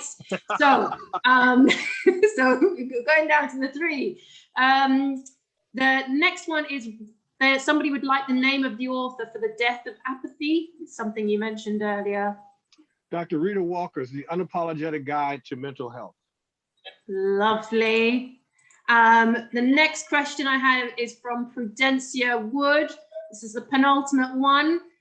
She says, question for Rev Shock. When I walk around certain areas in London, I feel sense death. She goes, it like it's palpable. I have no obvious connection to these places. Could you explain why this might be? Well, it depends upon what you're feeling, but there are certain, we are frequency people. Everything in the universe vibrates. That's just how the cosmos works. That's how we were created. And when you're younger, you're, in a very real sense, you're closer to the creator and the waters of none than you are before you have been conditioned, socially engineered, and proselytized as an adult. Reverend Shock, Reverend Shock, I think she said she feels a sense of death. It's palpable in various places that she walks. Yes. So that is a triggering of your ghosting trauma. And there are places, everything has a history. This is something really crazy that happened to me. This is probably about a month, maybe 2 months ago.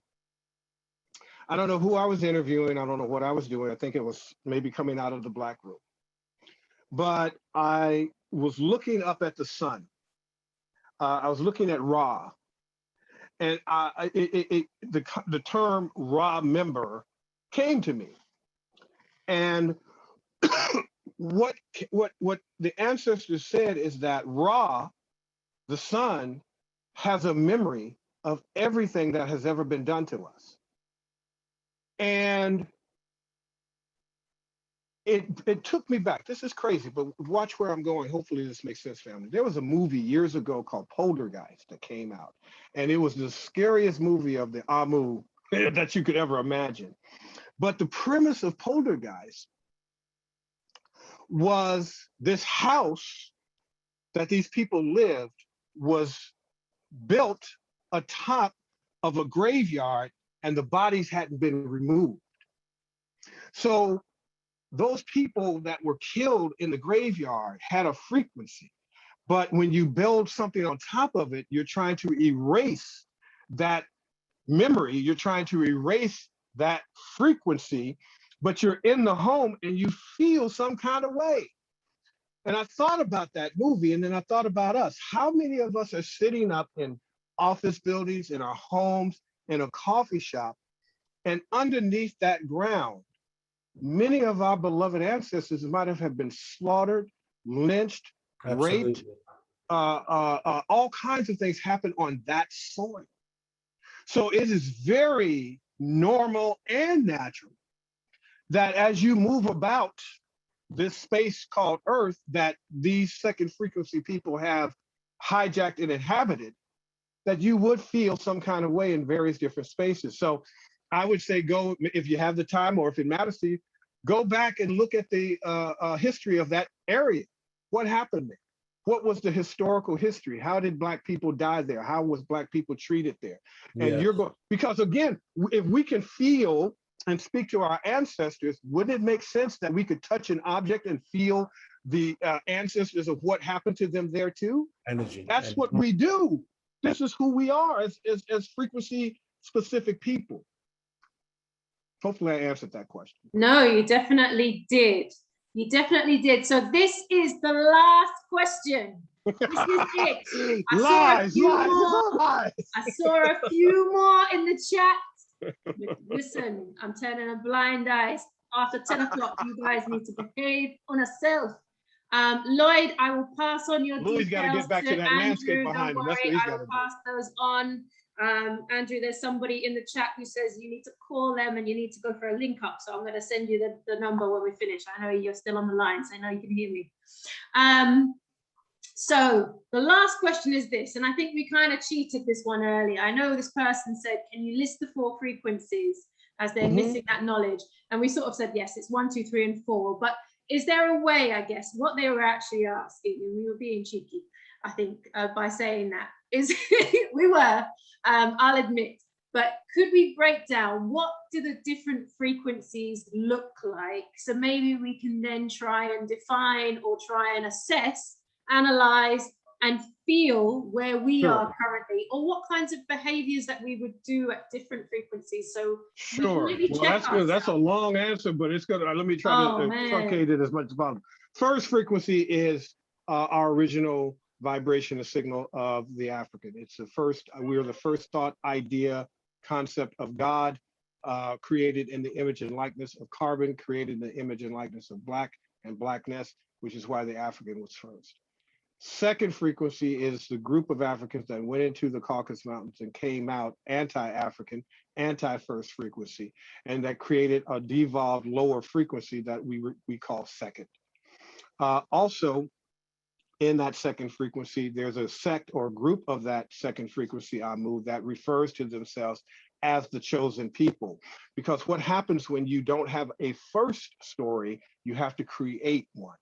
And so you have to write yourself in history and make yourself first. Well, how can you be first or chosen when the African was chosen first? And so we have to demystify that in, so all religions, all concepts of religion comes from second frequency, and second frequency as a result of colonialism, as a result of second frequency landing on this continent called America, creating this new designation called white people, created then the third frequency, and that is created the Negro.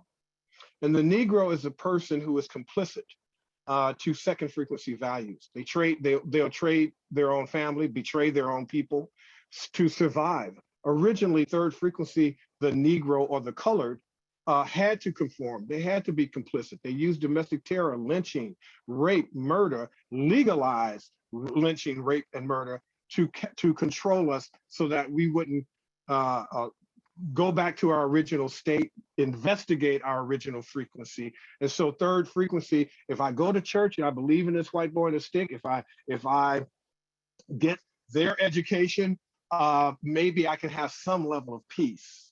So that's third frequency. So when we look at current third frequency currently, we'll see a Candace Owens, we'll see a Whitlock, we'll see how can somebody who looks like us identify and align with someone like a Pierce Morgan as second frequency. That they were created, that's third. But there's a group of us, speaking of myself, when I was coming up, I looked at third frequency and I didn't want to be a bourgeoisie, think I'm better than everybody else because I'm white aligned. I didn't want to be third frequency. And in a very real sense, environmentally, I couldn't. I didn't have the money academically to go to school. I dropped out of the 6th grade to take care of my mother. We didn't have any money, so I was on welfare. So I was fourth frequency. I had to be, quote unquote, what we call an NAN in the framework. I had to be a nothing ass nigga out here in these streets. So there's Dans, there's Cans, there's Nans. A Dan is what we call a dumbass nigga. A ban is what we call a bitch ass nigga or a broke ass nigga. These are words that we use to define and identify ourselves. Something for nothing ass nigga, a coon ass nigga. I was every nigga. I was a real nigga out here in these streets, but that's not who we are. I was made. I was manufactured. Third and fourth frequency people are made, manufactured, socially engineered from the false racial construct of second frequency, which is the Amu. Hopefully that broke it down. I can go in deep, obviously, but that's first, second. Beautiful. Beautiful. No, Powerful. Fantastic. Powerful. Rev Shock, thank you so much. Hey, Thank you, my beloved goddess. Thank Andy. you, Hold on family. 1 second. We're hearing you. You're on the speaker. Go ahead, Andrew. Absolutely brilliant. Lick shot on every level, man. That's why, you know, people up there from shock. You know, if you really listen and study this man's words and great teachers, I'm telling you, man, it's all over. It's all over. If we get enough of us thinking and studying and understanding this reality, it is all over. Said and done. Simple. Yes, Yeah. agreed. Be careful how you're looking shot in Jamaica, Andrew. Yeah, they don't take it the same way down there, yeah?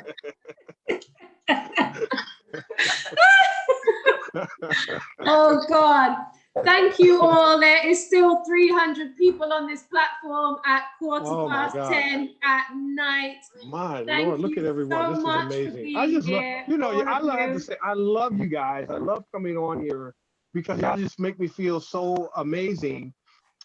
Because as I shared with my deacon, Billy Bird, and even with Andrew, I wasn't going to release this work. I was just going to keep it as my own social construct. And it was the ancestors and some of the community members says, man, you need to put this out here. And so I did. And here we are 3 years later after launching this ministry, this movement, here we are. So thank all of you because I couldn't do what I do without you. Beautiful, beautiful. Thank you. Leo, any final words? No, just Close the I had a show, lot of sir. final words. What the hell? Oh, you said Lou. Does Lou have any final words? Yeah, I'm done. Go ahead, Lou, brother. Yeah, just to remind everybody that we're going to be back in the park next Sunday, starting at 1 p.m. And we're going to be looking at some of this COVID stuff and this intent to try to mandate our people into death. And so we want our people to come out, come into the park and support. I did have a little clip. I wanted to just give you a flavor of what happened last week. One question that came from one sad individual who was a kind of heckler who was being pushed and girded on by a couple of a Caucasian and an Arab-looking individual. I just wanted to just give you this little clip just so you can see just quickly from the questions and answer the type of thing that we deal with down there. So here we go, very quickly. Ain't the white man so much? Yeah, that's a fair question. Answer the question. The reason why we hate him so much is because look what he's done to you. Look what he's done to you. Look what he's done to you. It's horrible. I love you. You're our brother, but look what he's done to you. That's third frequency. There it is. Yes. Oh, He's boy. asking the question, why do we hate white people so much? I said, well, look what he's done to you. And this is the atmosphere. It's very hostile, but it's very, we get to get some work done and get our people to really realize that we got to change our own reality. Wow. I just heard Brother Andrew laugh, giggle at that one. So I can hear him. Leo's always on the front line. It's just brilliant, brothers and sisters. And also, obviously, don't forget, we'll be back here next Tuesday. Don't forget, please, brothers and sisters, it's the Earth Day of the Honorable Marcus Messiah Garvey. That's right. So please, we want to do a special event for next week. I really got to emphasize the love we have for Reverend Shock. I wish I could have listened to the whole of the lecture today, but believe it or not, we went into town. And even in town, the internet has gone down in the whole town of Christiana. We then drove down to Spaldings. For those of you who know about Jamaica, we drove down to Spaldings to try and get internet connection, and the whole town internet has gone down too. So literally, it sounds like it's been a phenomenal show. Please, brothers and sisters, I mean, I can't see the chat line right now. Show your love to Sister Jurita, please. She's really held this down. Right. Phenomenal levels. Good to see there's over 300 people still on the platform. Great job, sister. Great job. Thank you. Please show your love for Reverend Shock. You know, the man's just, I just love that man. Show your love. I love you back. Leo Harris, last minute call, stepped into the front line, but he's trained that way. That's it. And show my love to my daughter China, who's been carrying the link behind the scenes as well. So big up. I don't want to hold you up back any further because I know it's late out there. And Jurita, you've done a phenomenal job, sister. And please, next week, brothers and sisters, it's the birthday of the Honorable Marcus Messiah Garvey. We've got something special lined up for you. Lovely. Fantastic. All right. So, all right, family. You want to finish up? Do you want to wrap up? We can still hear you. No, it's all yours, sister. It's all yours, dear. No.